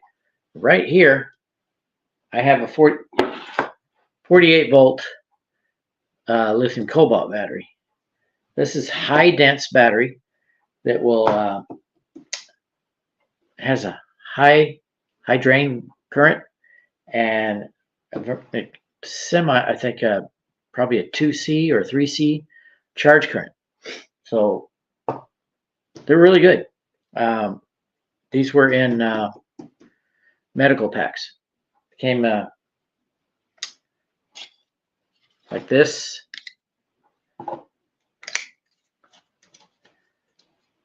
Like 2 on this side and 3 on this side. And they were 7S. So it's a 24-volt battery. Been around, just started following different channels and such. Good to see you again. Hey, come again. Please give me a thumbs up, by the way. I've been doing some videos on gardening and some videos on, if the grid's down, you can find food. I have a book right here that I can recommend because it's very informative. The Forager's Guide to Wild Foods. And it shows a lot of plants that you can, find just by walking around. You can find it growing in people's yards. You can find it growing in fields, along rivers. And it's food. Most people pull them out of their gardens because it's a weed. I have found one plant in my garden. I thought, man, I always pull these. It got about 5 feet tall. And it had kind of Christmas tree shaped leaves. It's like spinach. It doesn't bolt until the fall. So you can eat it all throughout the summer. And the seeds are edible. And I believe the root is also edible. And around here, you see these flowers with, they're about that big around. They're white. They got a bunch of tiny flowerets all over it. And then the middle one is black or purple. That's a carrot. Yeah. We have edible nettles. In the front of my house, I found some plants that, that I call chickweed. But it turns out they weren't chickweed. They were, what do they call it? Lentils. I have lentils growing in the front of my house. All this time I've been pulling them out, throwing them away. I gotta transplant them. Oh yeah, there's lots of food in Arizona as well. It's just you have to deal with the stuff that pokes you. The prickly pear cactus, very good, very healthy. I don't know if you can eat the saguaro cactus, but they're dying off anyway. So I wouldn't recommend trying to eat those. The high heat in the nighttime has been killing those. They need cold temperatures at night. And they haven't been getting them, so the saguaro cactus is dying off. Hopefully, they can save some of it. I hate to see it disappear. But it's not global warming. God is doing this. Yucca? Yeah, yucca's. Sopranos? Oh, yeah. I've actually stopped in a rest area in New Mexico and went in to use the bathroom. And I wanted to wash my hands, but there was no soap in there. But I noticed when I walked in, the yucca plant's growing outside. So I go out there and I rip off a leaf and I shred it and I wash my hands. The leaves are soap as well. We used to have a yucca growing at our house down in California. So I learned about yucca when I was much younger. I wonder if this is magnetic. Yep. Huh. The nickel strip that came off the battery, it's also magnetic. Huh. I understand nickel's not magnetic. Yeah. And it works good. But I saw people going in there, using the bathroom, some coming off the toilet, and nobody washed their hands because there was no soap. I was like, oh, that's not good. because chances are you're going to get in your car and you drive down the road, drive all night, and you see a light. Oh, wait, that's a song. You'll reach into your bag of chips with the same hand that you wiped. Not good. Well, these packs right here, I found a temperature sensor on some of them.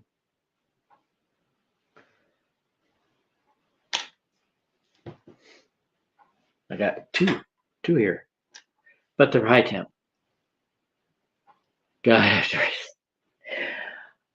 I'm trying not to eat those. I just finished off a bag of Cheetos. Not exactly good for you.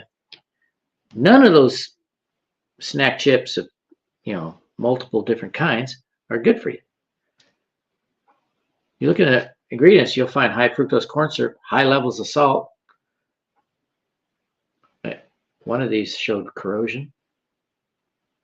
I thought it was going to be bad. It turns out it's a good sell.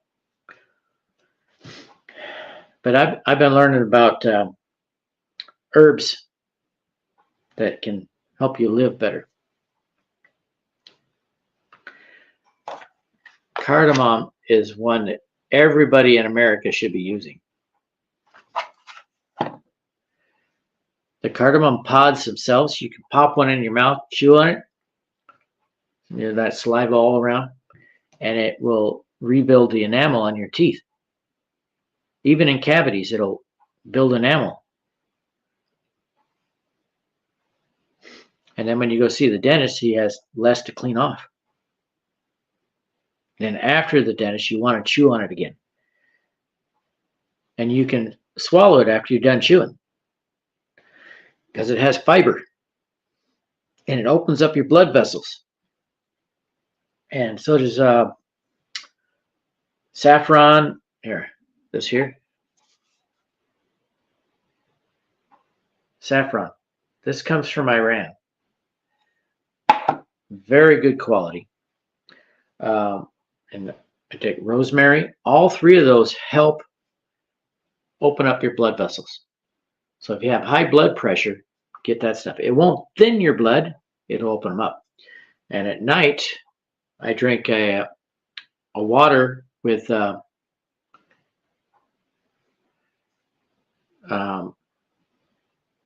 cloves, 6 cloves.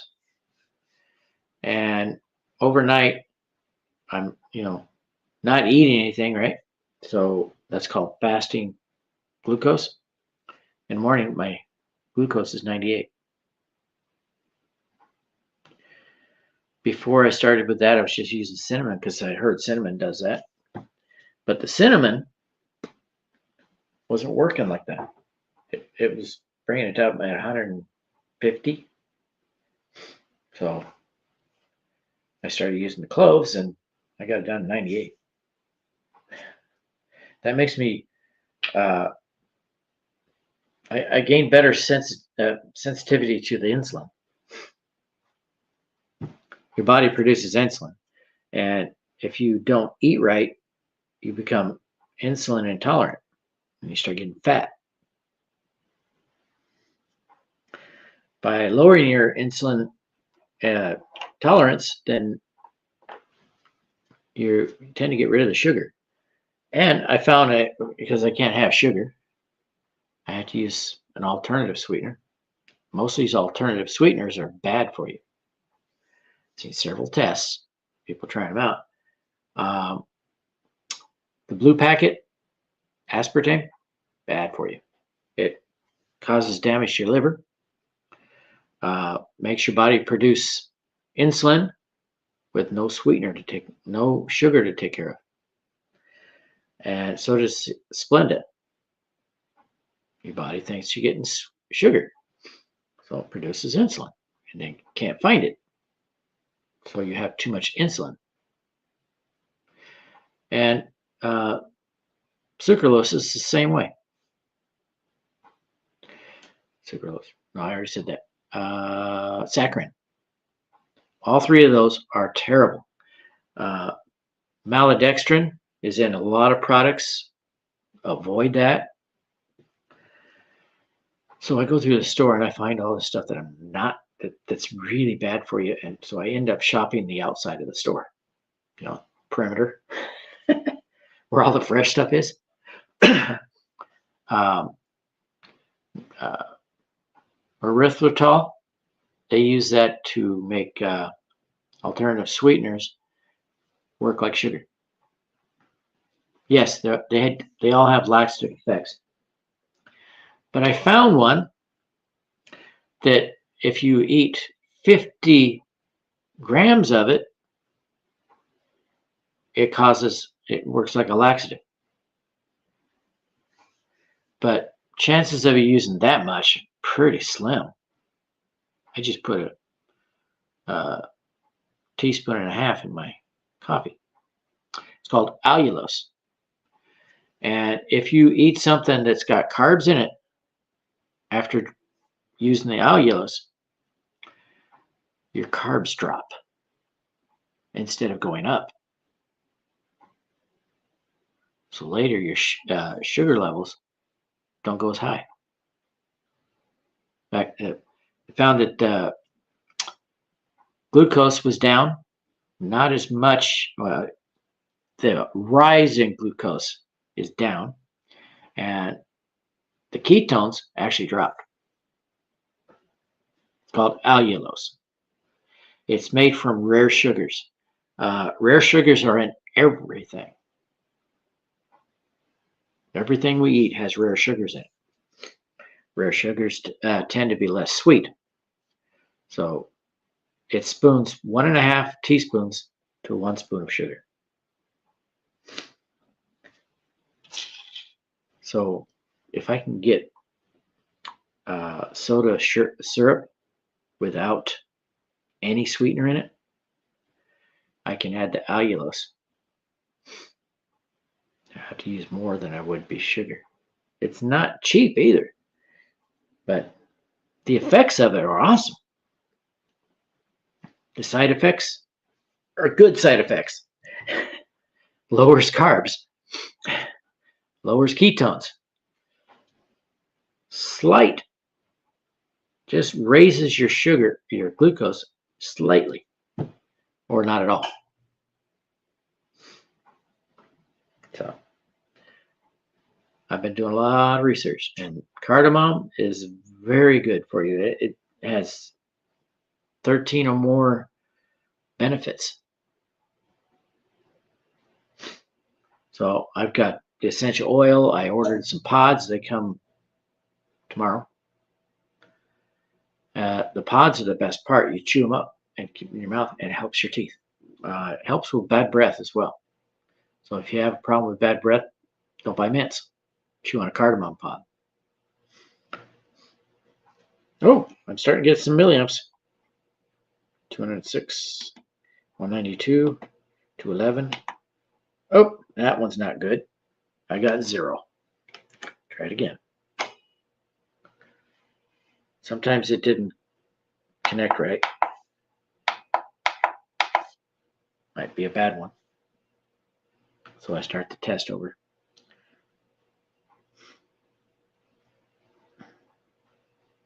Yeah, it's actually better than stevia as well. I have a little jar of stevia, and they cut it with erythritol, so you can spoon it like sugar.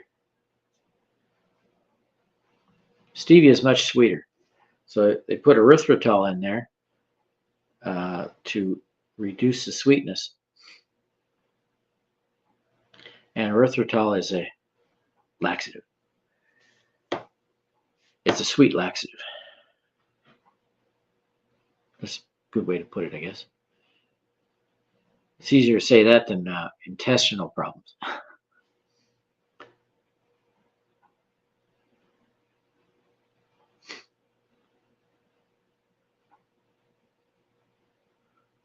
But like I said, most of these artificial sweeteners, the allulose doesn't do it, will make your pancreas produce insulin. And the insulin won't have anything to do. So it ends up causing damage to your liver. And what does your body do when it finds something and doesn't know what to do with? It makes fat. Lithium works, or however it's spelled, lipocells. I think you're talking about these. These are LFP batteries, lithium iron phosphates.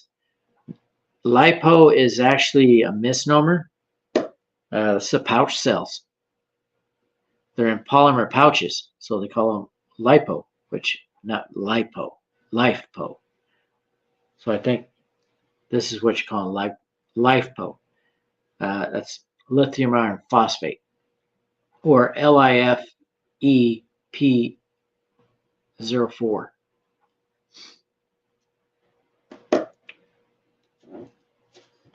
Yeah, I just call them LFP. It's a lot easier to say. That's what most people call them now. That they shorten. It's been around for a while, so they've shortened it to LFP. But I have my power wall. I brought it in the house because it's cold outside. Don't want to damage the batteries. And I plugged them into my generator in a 48-volt configuration. 20 minutes of charging. And it didn't really go up. Not that much power, but it had enough power for the shed. I could run like 2-3 hours in the shed. But they're lithium iron phosphate, but they're this size. The ones I'm building are this size. Much bigger. But these tend to be lower capacity. These are around 2 amp hours. These are under 2 amp hours.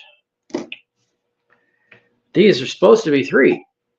And these are supposed to be 2. So these handle the cold temperatures outside better than the LFPs.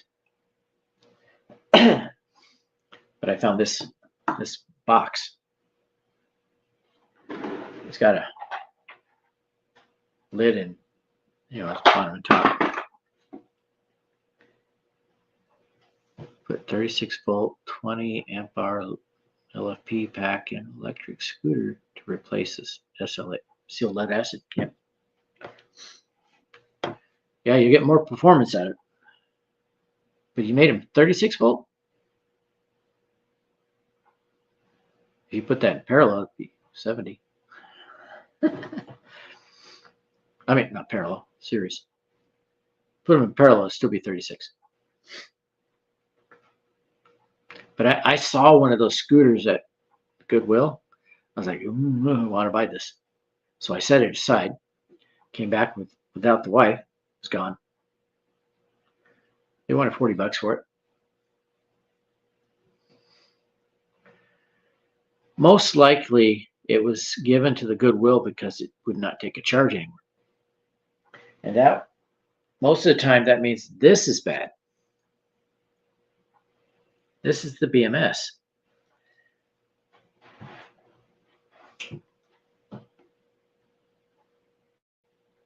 Well, you'll get more speed. Probably not a good thing, though. I don't think you want to go over 25 on those things. The little wheels, they get dangerous. My nephew got a scooter when he was 5. Not a battery operated, just a regular scooter. Yeah, it's 2 wheels. And he was riding around the parking lot. There was a bit of a hill, and he kind of started coming down the hill, and he went, poof, down he went. It was funny. I'm like, oh my gosh, is he okay? Skinned up his elbow. That's it. But I think he decided he didn't want to ride that anymore.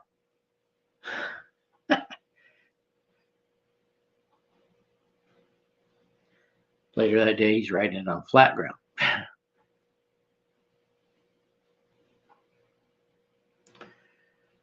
But I could take probably this battery pack here is supposed to be a bicycle battery pack for bicycle. So I might turn around and make it a battery pack for my bike.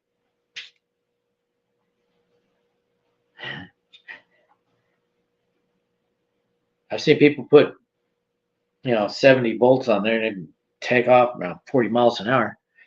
Bad idea. You crash, you're gonna be hurting. Faster you go, the worse your crash is gonna be.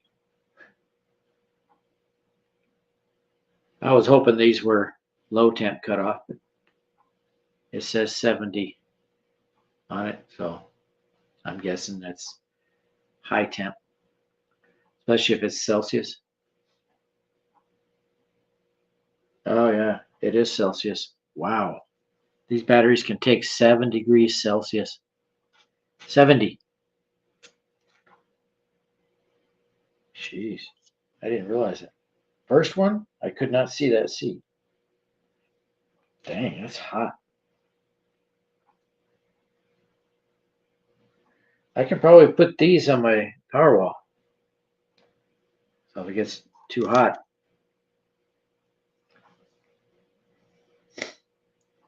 But I need to find some low temp.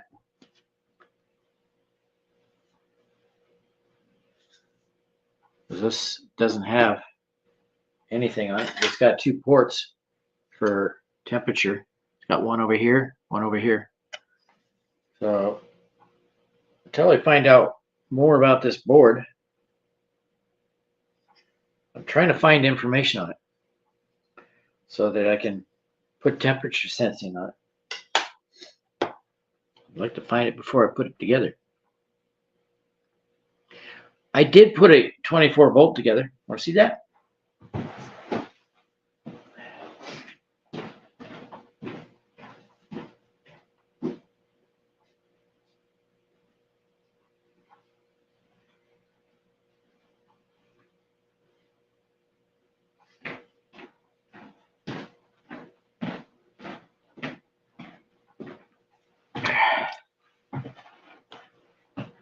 This is the 24 volt battery I built.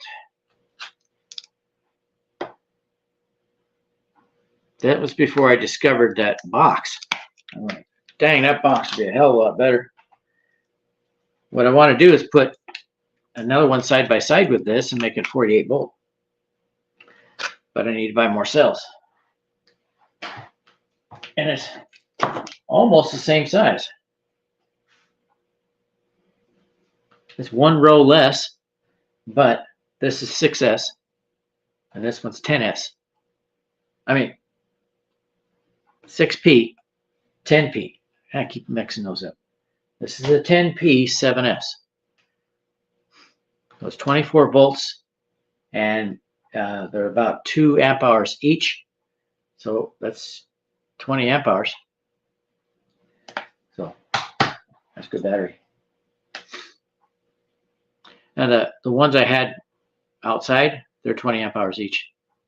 Captain Kevy, yeah. And fish paper.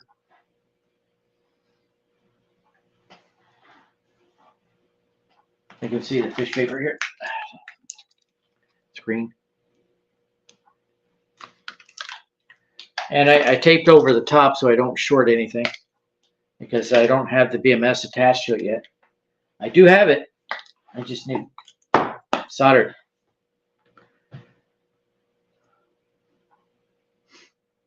I was trying to test it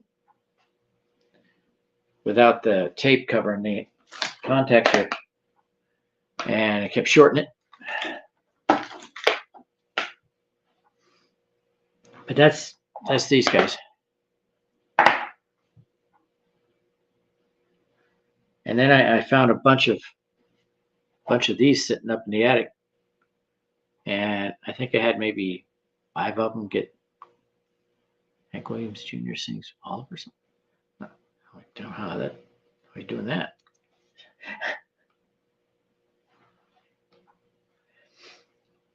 But I had several of these get corroded. even though they were in a sealed container. There must have been some moisture in there.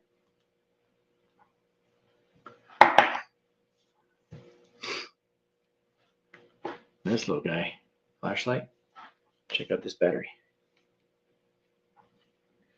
See, it has 2 contacts on the bottom.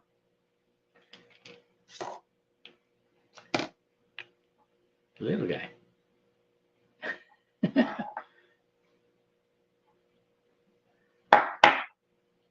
This is like 700 milliamp hours. And it's got, the bottom of the cell has 2 contacts. The outside one, I believe, is negative, and the inside one's positive. And up the side, it's got wires. So it goes to the tip. It's a special kind of battery. 700 milliamps, about the highest I can get. Huh? Do you have a tab spot welder? I'll show you that.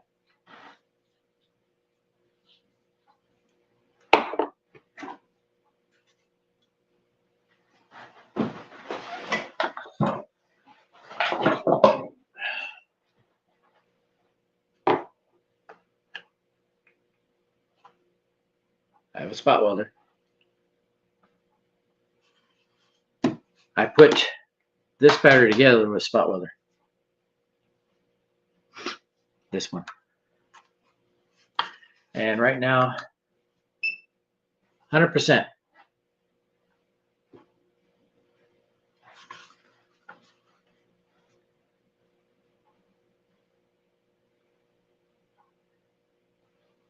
I got it set for 70% power output. And it was enough to build that battery.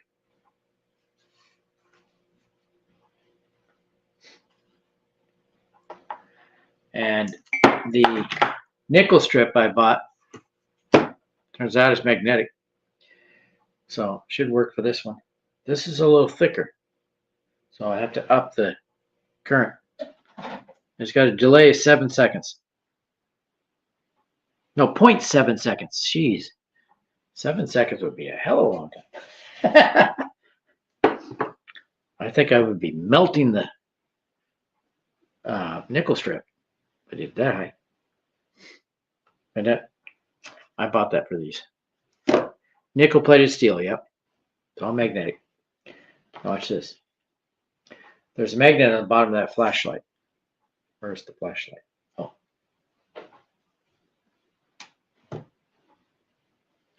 Nickel plated steel. But that's what it comes with. Oh well. I'll just have to spot weld it a few more times. It's really hard to find the pure nickel.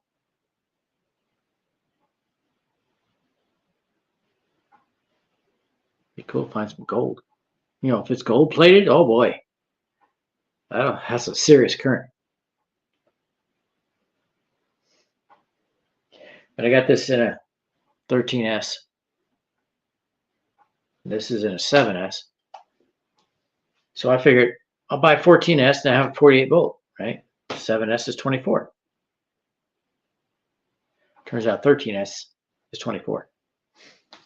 Because they're 3.7 volts. 3.7 times 13, you get 48.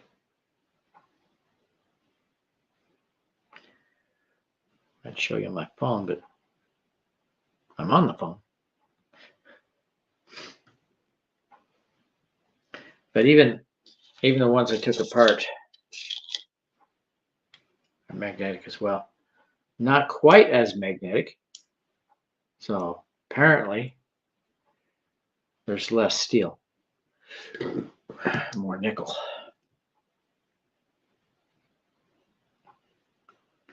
Yeah. I saw a guy, he was taking the computer circuit board fingers, and he had he bought several bags, and they were pretty expensive. And the gold he pulled out of it was about what he paid for all those. So he really didn't gain. and he had to use a lot of chemicals. Really wasn't worth it. But he did it for the YouTube channel. Want to show how you do it. The money he spent on the chemicals and on those fingers, definitely not worth it. And all it is, it's the fingers on the circuit board are they're steel, but they're coated in probably aluminum, but they're coated in gold. So you had to separate that. First chemical made the gold leaf come off. Copper. Yeah, copper is a lot easier. It's usually, if you find copper, it's straight copper.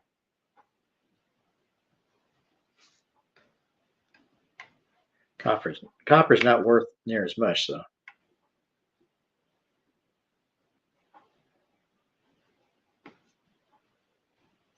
But if you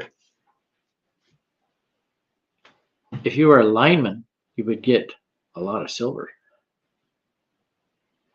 because the contacts that they connect everything with, silver. Man, I'm gonna have to take the jacket off of this one. It tested good, but it's got corrosion right there on the edge, positive. So I need to get that cleaned off. Oh my gosh, it's 1 o'clock. I put a lithium battery in our clock.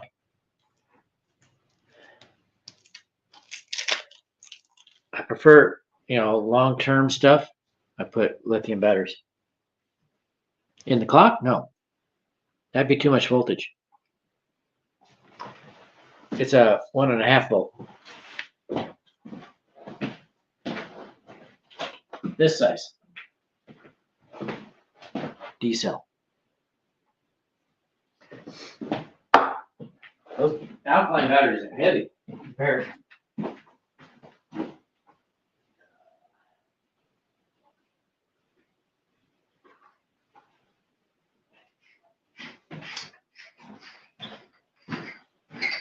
I put it in here.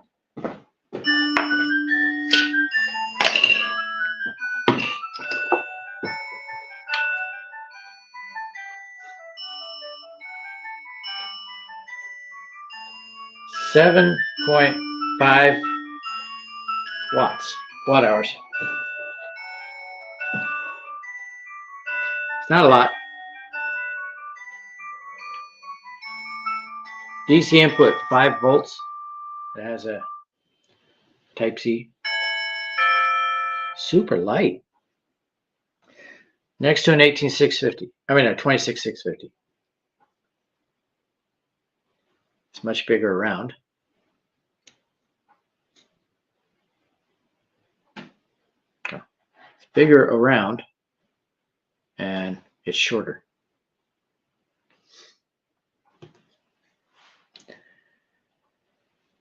But I'm very familiar with this brand. It's been pretty good.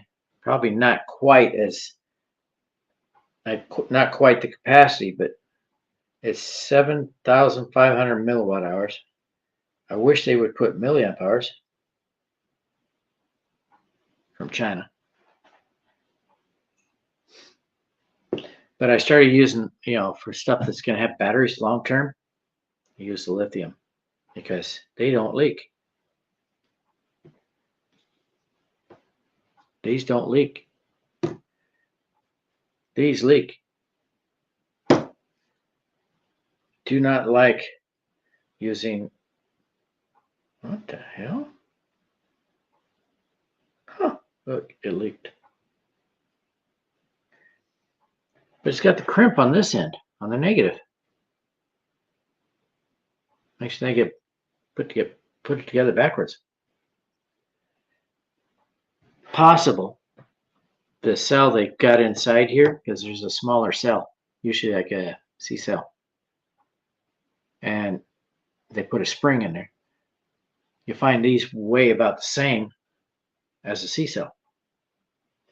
And it looks like they put it in backwards because the crimp is here on the negative end. So they put the C cell in there backwards. And so they continued to build it that way. That's weird. I'm going to take this apart. I've taken one apart before and there was a C cell inside it. I paused my protection. That's because it won't let me verify. The virus protection on my phone won't let me verify.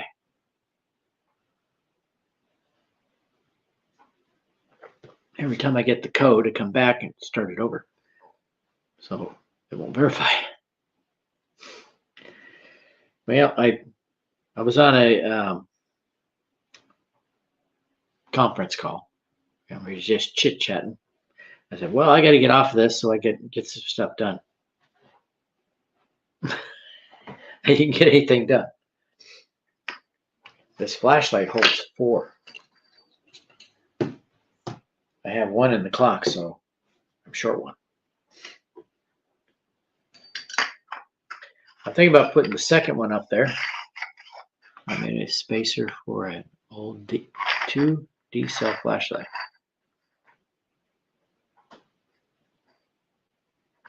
Yeah, I've taken some of my flashlights and they have a cartridge inside the flashlight that holds 3 cells. I take that out and put 1 of these. Same voltage.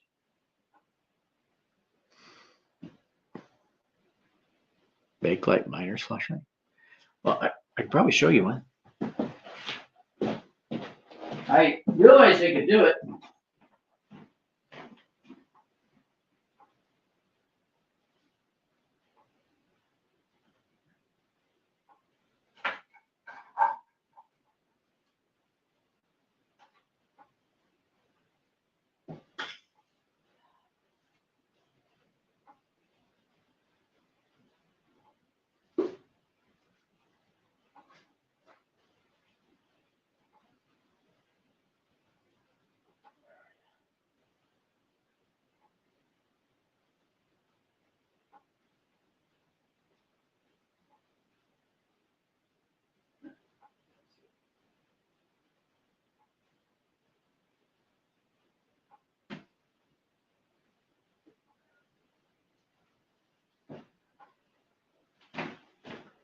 I can't find it.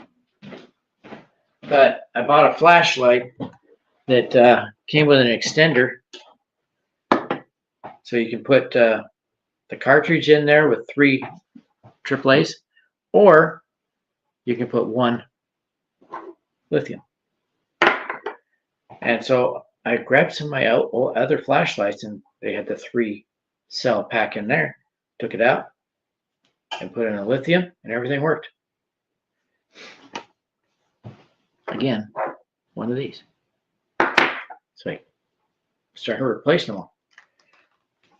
Rather than use that, I didn't have to use any spacer.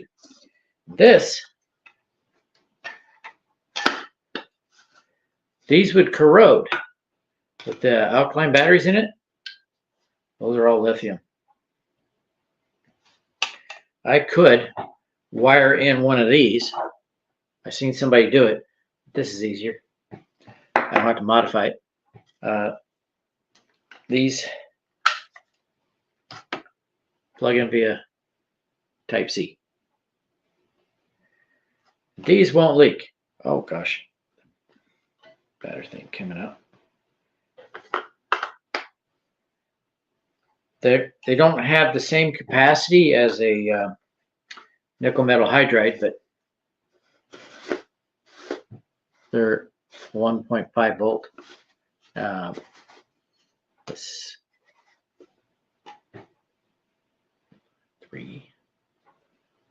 4.5 volts total.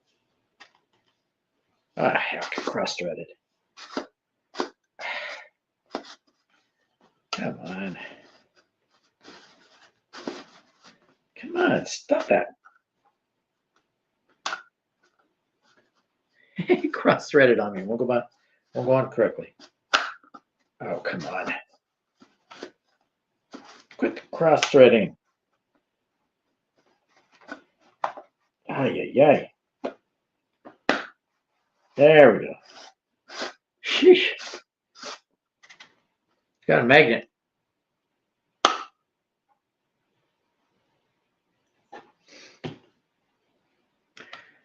If I put it on the magnet, it does that. It opens, turns on. End loops, yeah. End loops were the first generation of, they're not exactly, end loop is nickel metal hydride.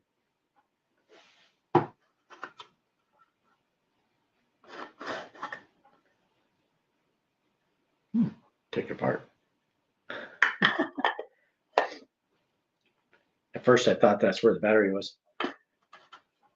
But I got a whole bunch of double A's and a bunch of triple A's and 4 D cell. And 2 9-volts. All lithium. But end loops are nickel metal hydride. I'm not a fan of those. They're 1.2 volt. These are 1.5. Easy to charge up.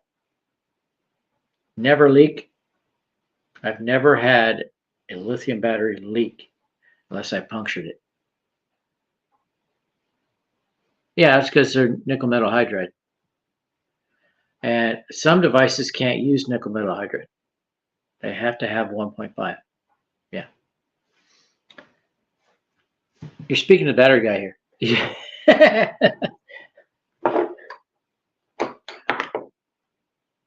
I know quite a bit about batteries now. Like these are 3.2. These are 3.7. So you can put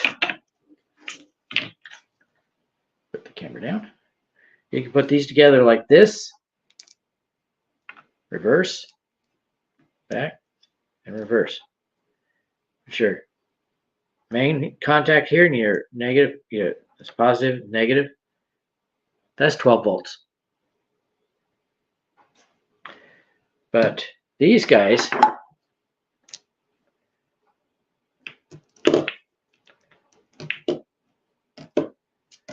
if you do it like this, that's 12 volts. This is only 3. You would take the negative here, positive here. Because these are 3.7 and these are 3.2. So you go to approximate for these at 3.2. So you basically just 3 times 4, 12. 3.7 is a little closer to 4. So it's 4 times 3, 12. Basically how that works. But to make 24, you put 7 together of these. To make 24, you put 8 together. That's why I like these so much better. But the power density is not as high. So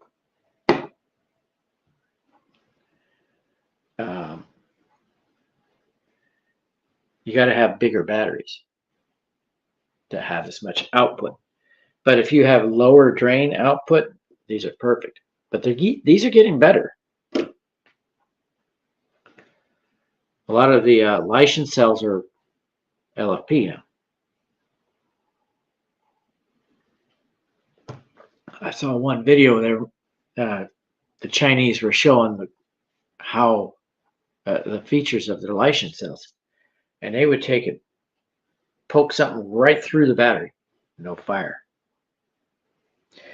Cut it in half, no fire. It would smoke a lot, but no fire. There was a guy, he was at work. He had Powerwall in his garage that he built with LFPs. But he used the Lycian type, rectangular. And he got a call from his wife, said, the fire department's here. There's a fire in the garage. I think it's your batteries. So he rushes home, and the fire department says, hey, what kind of batteries are those? Because we don't know how we can treat the fire, but there's no flames. He says, they're lithium iron phosphate. They're not going to burn. They'll smoke. The garage was full of smoke. Some of the smoke got in the house, but open the front door and all the smoke went out. I think four or eight cells were bad, and so they got really hot and smoked, but there was no fire.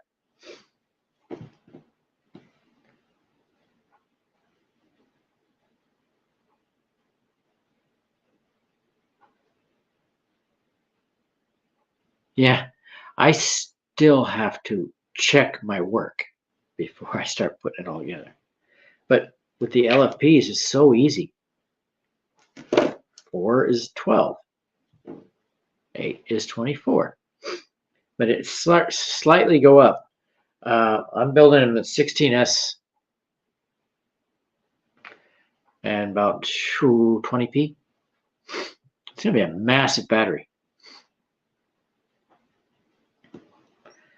Right now, each pack, I'm going to make each pack no more than 6 parallel, but they're going to be 16S. So it's going to be a little over 48 volts, probably 51. But that's okay. It's going to be a battery backup for my generator. And it's going to be, I think, 80 kilowatts. It's going to be huge. I think it's 80 kilowatts. Or it might be 8 kilowatts. I may have done something wrong in the math, but 80 sounds too high.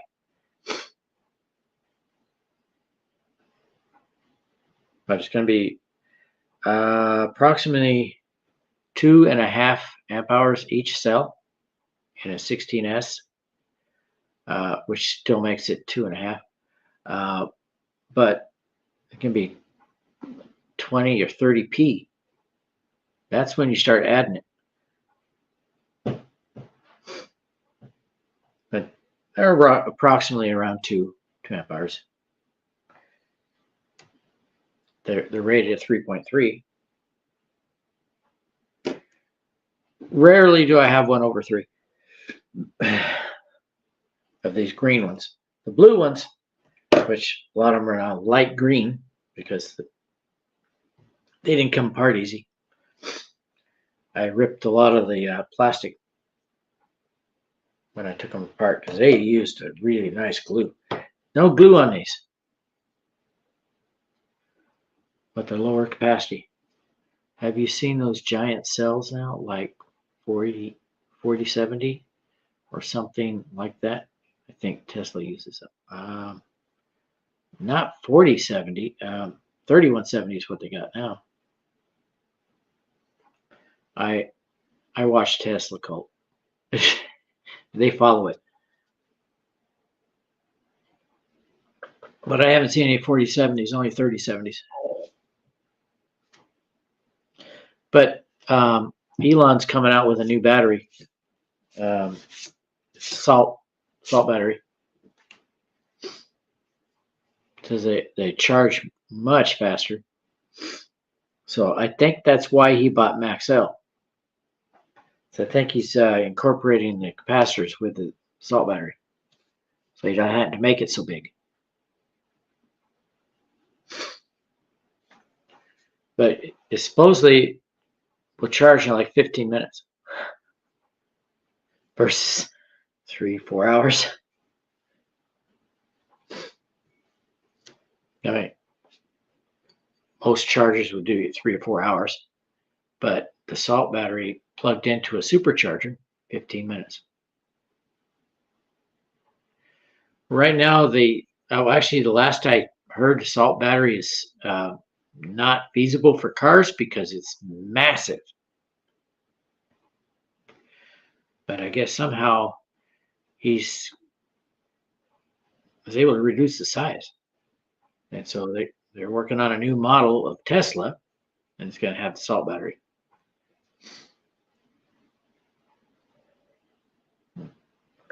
Come on, I want to swallow that saffron. I got it all. A lot of benefits to saffron, but it's expensive. Yeah, 40/70 would be big. It would be 40 across this way and 70 this way.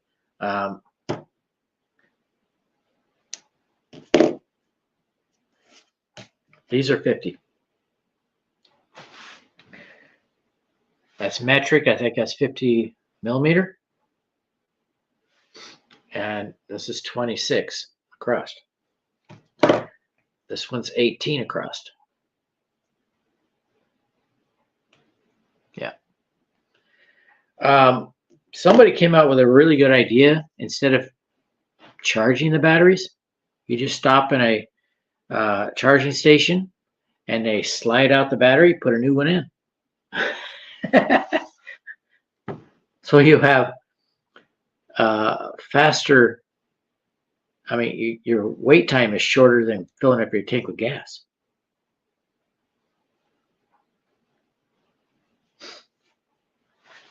So that's the only way they'd be able to do it. And they could make the batteries last longer so that when you recharge, more cycles. Maybe use a lithium titanate. Are you familiar with lithium titanate? So all have lithium in it.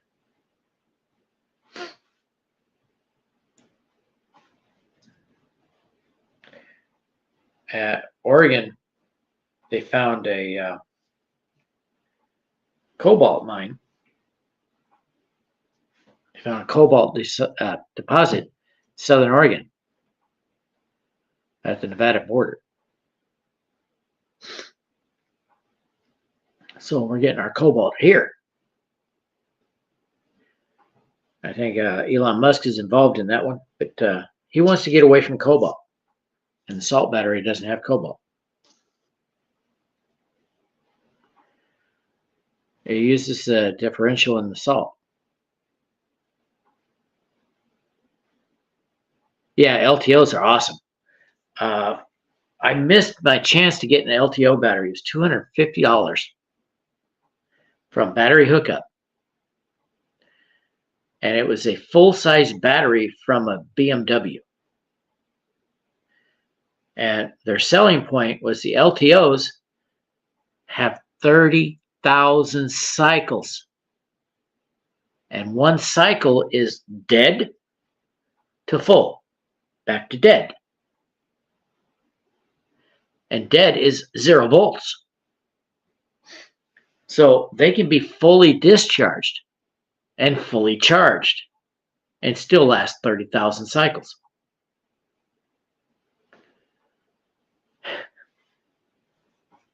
Impressed the hell out of me. These are only good for 3,000. These are good for 300.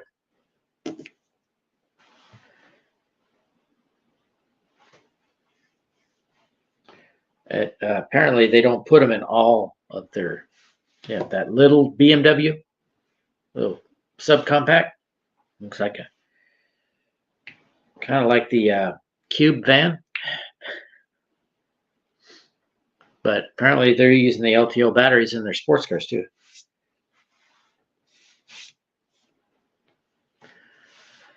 They're making their sports cars hybrids. So it does have a gas engine. charges up the LTO battery. And the LTO is a 12 volt. Most of them are like 70 volts. Somehow they make it work with a 12. Or maybe they put them in a series, make them 24. But it wasn't very big. If I had it on this table, from the table up to here, in a block, and that was it. That was the battery. So it's not big, but the charge cycles, out of this world. You would never have to buy a battery again. A series of LTO batteries, never buy another battery. Unless the place burns down. But I don't think they're flammable. The battery technology is going by leaps and bounds, and the solar technology is trying to catch up. I have a new solar panel since I talked to you last. I have one that charges on the backside as well as the front.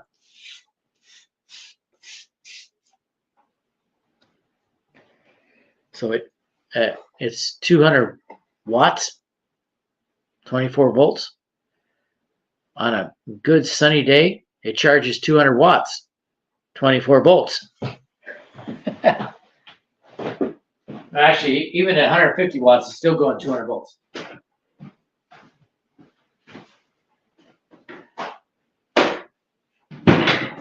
On a cloudy day like today, it could probably charge 50 watts. So it charges in the winter, where my other panels don't. But it's not showing a whole lot because they're all in parallel. I don't think it's charging at all right now. Positive toothache.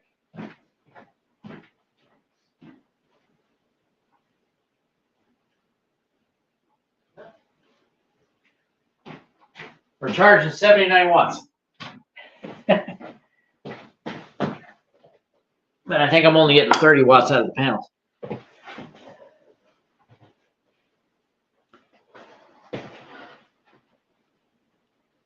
Oh, you seen the LEDs? Jehu's been showing those. Those are cool batteries. And he made one so that you can put them in 4S configuration, 2P, lengthwise. So you can put it behind like your back seat to power your audio system. And he custom made a circuit board to put on top through PCBWay. And he's open sourced the PCB. So all you have to do is go to PCBWay, give them the model number, and they'll make it. You don't have to buy them from Jehu. Or you could buy, he also sells the batteries built with the lengthwise or square, depending on how you want to use it. And he right next to that, he had one with like 16 cells. And that was the LEDs. Is that the ones you're talking about? They're not light emitting diodes. It's just a brand, I think.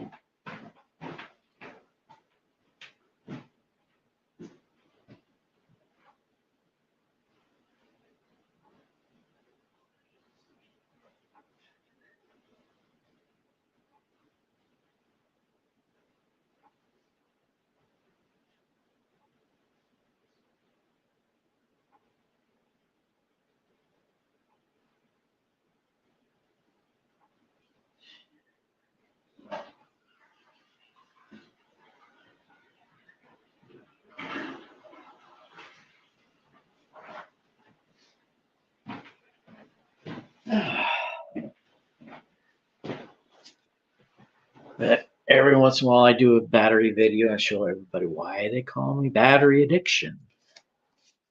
I'm addicted to batteries. But there's battery technology out there that just surpasses the LTOs.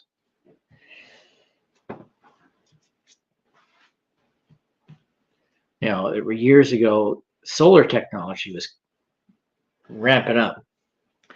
And with the high capacity of the solar and no way to store that, we were using lead acid. And a lot of people still using lead acid. But they came out with new battery types and capacity started going up. Storage size going down. Because the smaller batteries were holding the same amount of power. There's still people using lead acid, but I have my generator is a EcoFlow Pro. It can hold, I think, 3.6 kilowatts.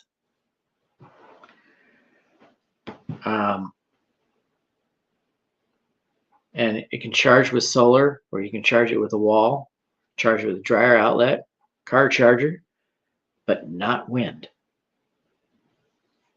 Somebody came up with a way to charge the EcoFlow with wind. And here's how you do it. You have a bank of 4 lead acid batteries. You have the wind generator plugged into those lead acid batteries in a 48 volt configuration. And then you run a wire to the back of your generator and the solar input.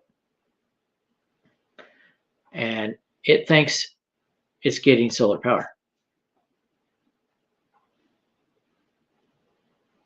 Yeah.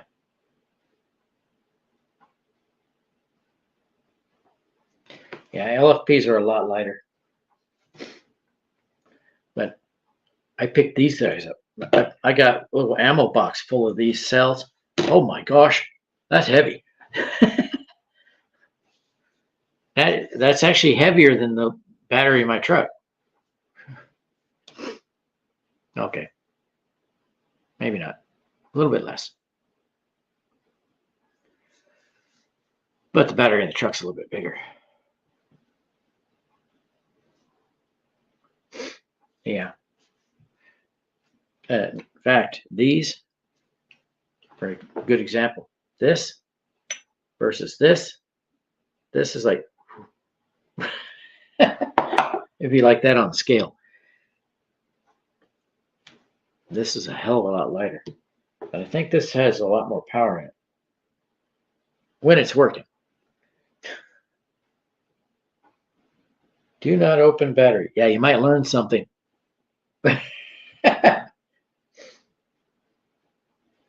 Do not dispose of in fire.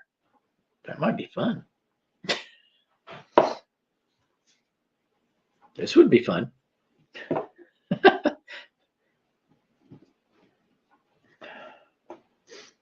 I know this will catch fire.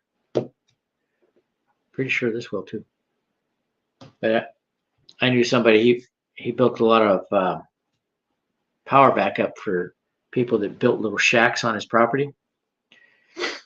And all of it was lead acid. He would always buy lead acid. It's a lot cheaper. I can't afford the lithiums. Not that much, really. I buy them used. He buys new sealed lead acid, or AGMs. He likes using the AGMs. Not sure what that stands for. Still haven't figured that out. But they're maintenance free. If they're rated 100 amp hour, you only get 50. If you put a battery with this and it's rated 100 amp hours, you get 100 amp hours. Unless you don't want to cycle it. Yeah. If you don't cycle it, it lasts longer. So you can go, basically, you only cycle it to a 20%. to 80%, you'll get 8,000 cycles.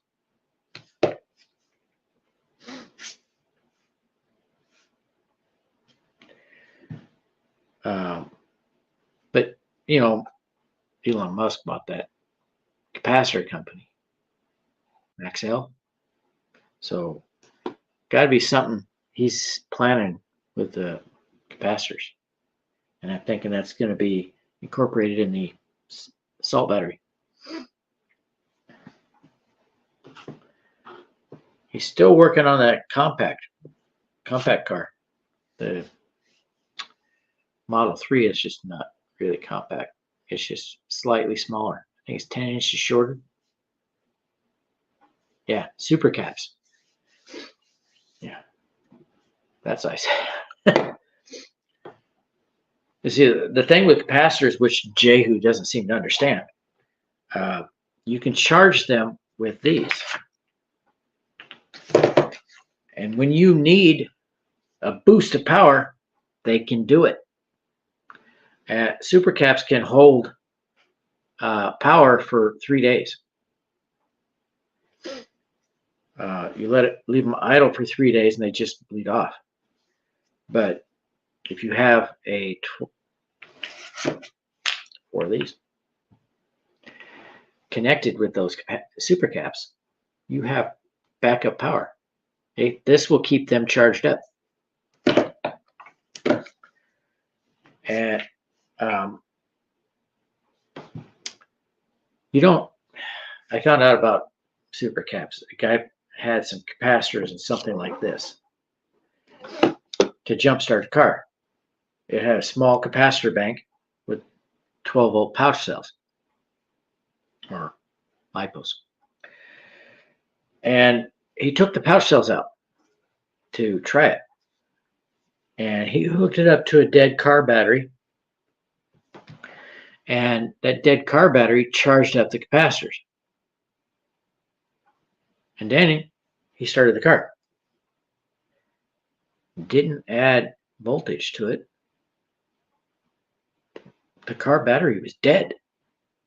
But just hooking that up to the 12-volt dead car battery, it would charge up the capacitors enough to start the car. Amazing stuff. And he didn't have to add any external power. How did he start the car? With just a dead capacitor. Or dead capacitors. So seeing that video, I'm pretty much sold on the super caps. That's a cool system. But Jehu won't get on board with it. He says capacitors you cannot work them with the batteries in a car. Excuse me, but there's capacitors in your car. Using with the battery in a gas engine.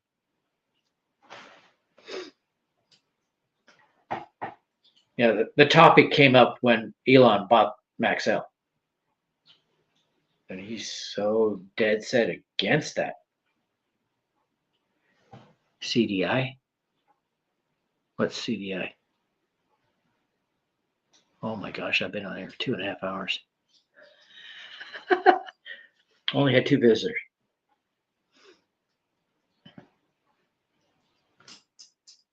I got spoons.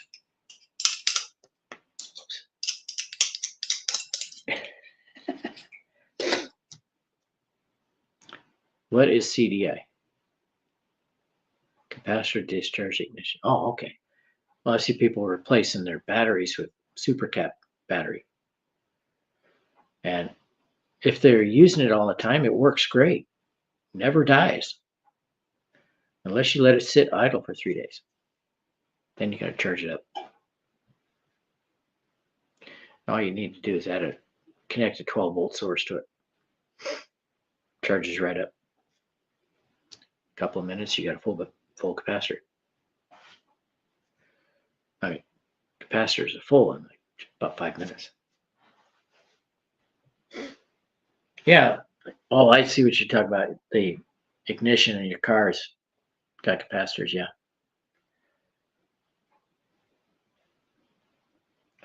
It cranks up the cold cranking amps on the battery.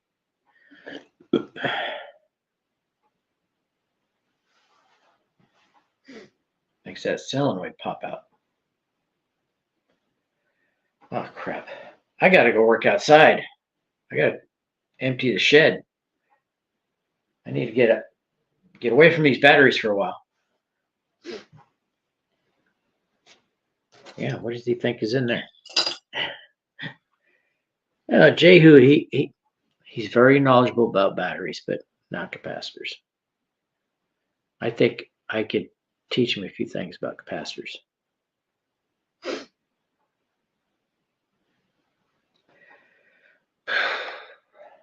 I gotta figure out which one of these is the low temp cutoff. I can see it. Even with my powerful glasses, I can't see it.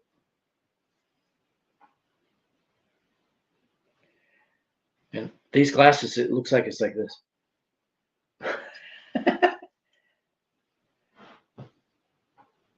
Oh, it is warped a little. Let's see it. It's pretty cool. Here, let me step out of the way. Oh shoot, that's wet. Dang it. Anyway, bring the battery closer. This one. Oh, that's heavy. This is heavier. But look at this thing, just slides right in there. And these come across here like that. It connects right there. And you just use a spot welder.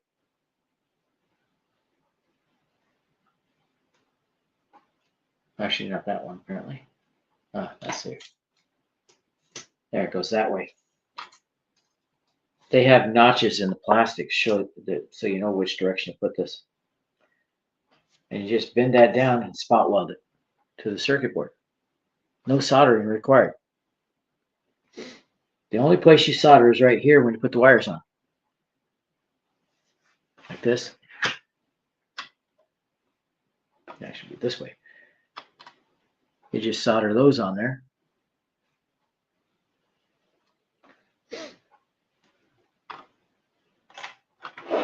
Bring it closer to the camera. There we go. Whoops. But you just solder this on there. Like that. And they have a hole in the box. Right here. But the piece of plastic they got going there is too small for the wire. I don't know what they were thinking.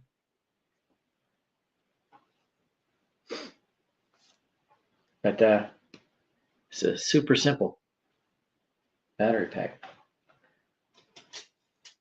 You just put these across. And on the other side, it kind of made it idiot proof. If you do the same thing on the other side,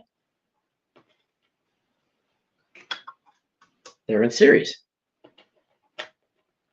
There's not a lot of guesswork on this. They're notched just right to put these. And here's the negative here. That's right here. This is positive. So you put this on here like that, and on the other side, right? Oh, there they are. On the other side, you can't put it like that. So you don't have a connection. This one here is just going to be a single strip, and that's the negative. There's the main positive.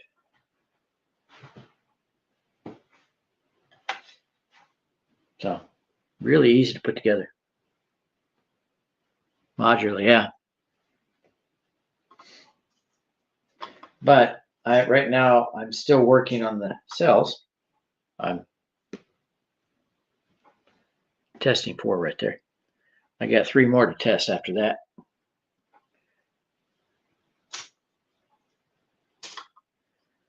I found these on eBay. I was just looking for battery packs. I'm like, ooh, that's cool. 48 volts. Which is perfect for what I wanted. So I get this one built. I'm going to buy some more cells, build another one, and then put them all parallel. I have a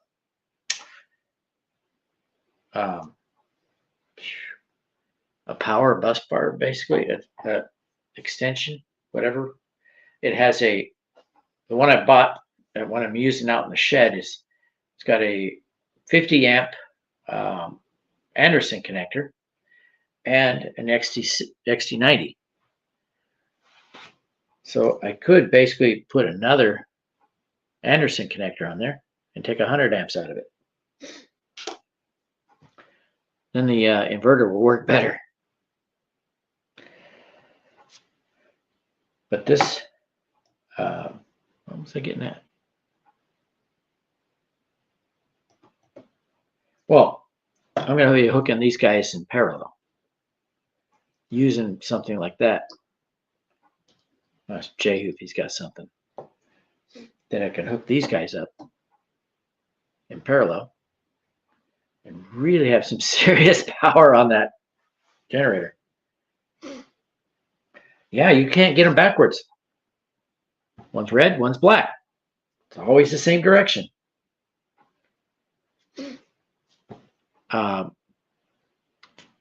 Ones I built battery packs with, it was SAE. Don't use that. I melted a lot of wire by shorting stuff out because I put positive to negative and negative to positive and smoke. Can't do that with these.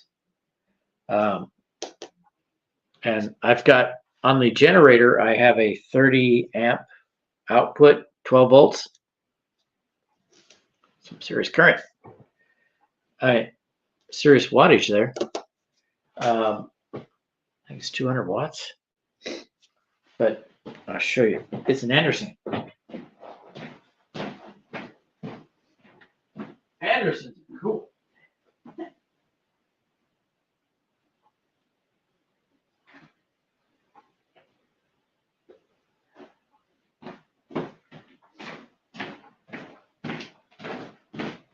The way this came to me,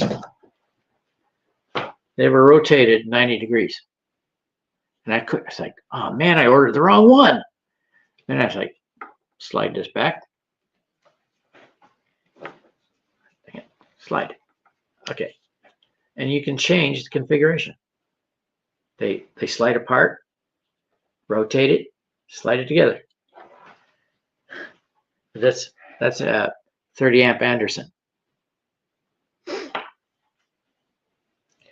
And that's on the output. There's several connections I can use there. I use barrel. I can use this. And I can use a DC plug.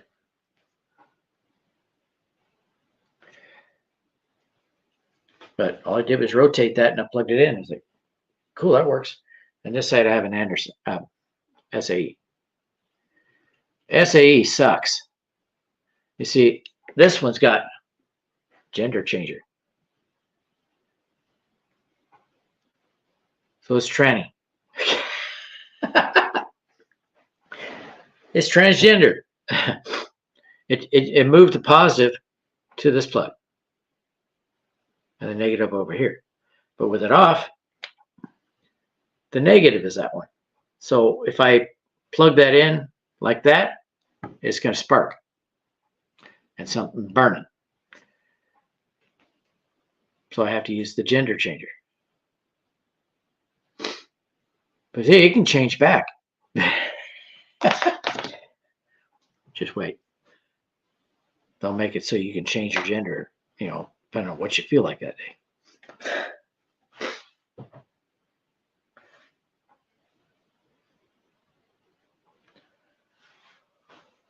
But with SAE, you have to do that. Otherwise, you could get it reversed. I connected straight from the solar panels into the box, and I started smelling smoke. The wires going from the panels to the box were melting down. The wires in the box coming from the battery to the power cutoff completely melted down. Polarity dysphoria. Oh, that's good. I should put that on a title and talk about that. Do a YouTube video, polarity dysphoria. I bet I'll get some of the anti-transgenders on there.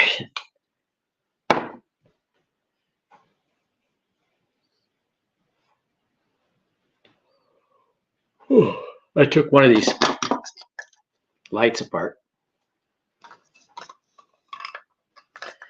The charging circuit wasn't working. So I took it out, took the battery out. They're crap. They're like maybe 1200 milliamp hours.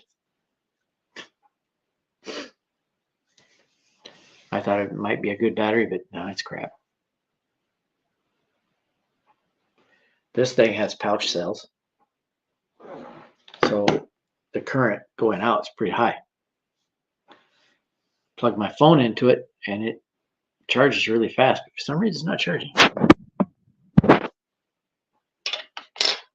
Oh, the battery's dead. Well, I'm gonna have to go. I don't have a battery. I can plug it into this. Okay, got a power output right here. 5 volts. But I'm running a test. Oh, that battery doesn't have any amp hours yet. That's got 498, 479, 494, and they're still at 3.9 volts. Oh, the one that has no amp hours is 3.56. So it looks like I have one bad cell. And 3 good ones. That's good. That's a better ratio than I was expecting.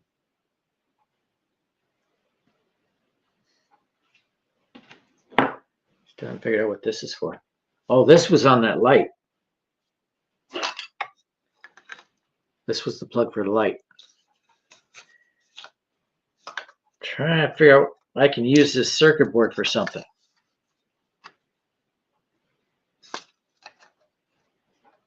I know how to power this light.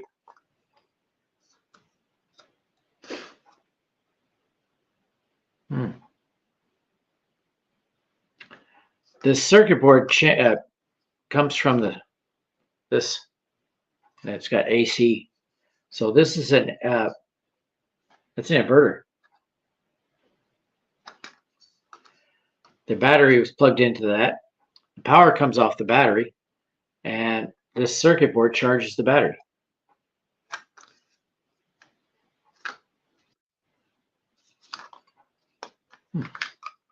I think I can use it for something.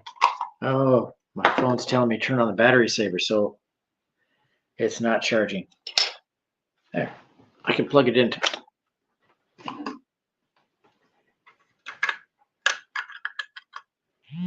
There we go.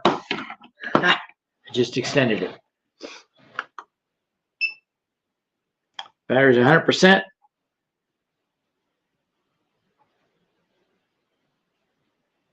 It's got 4.8 volts on it.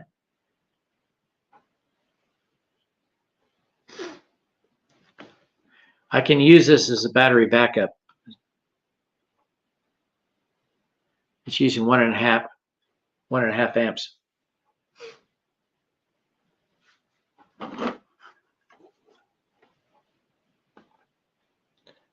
It's got a full battery on it. And there's capacitors in this thing too. That's how it spot welds.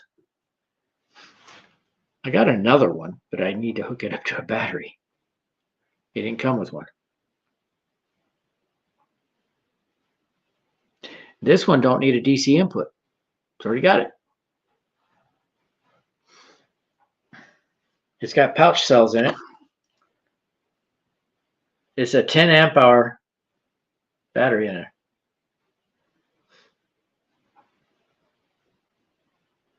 Max spot welding output 4.2 volts. Well, it's not a high voltage, but it puts some high current. We'll put this on charge. I could set it in the sun. And maybe next week it'll be full. No, it doesn't have a foot switch. I have to set the time on here using these wires, the two black ones, and I set the time on it, the weld time. Real simple circuit. There's no foot switch whatsoever. And the other one has a pressure switch. You push down on it, and it makes contact, and then it has a timer inside the what do you call it? This thing. It's built in, so it would come down like this, close like that, and hit a spring, activate it, and then it shuts off. I got it to fire off once, but haven't since. This one, $35 off of Temu. It's been excellent. I've used it as battery backup as well. It's got a screw that's not working right, and something rattling inside. Oh, it's not rattling now. Charges up with Type-C, and the Type-C can work as an output as well.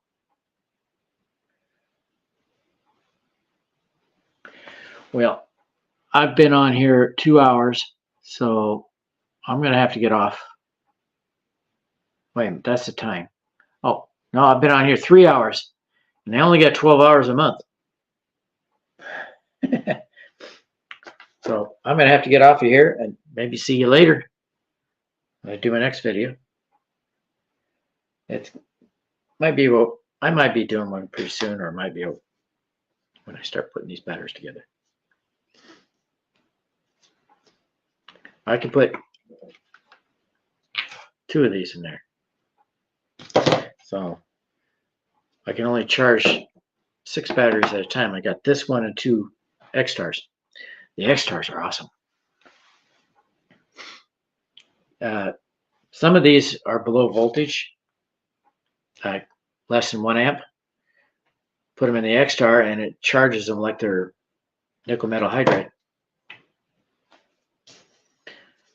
And then until it reaches 2.6 volts, and then it starts the lithium. So this one won't do that. These won't charge in here. Thinks they're dead. Well,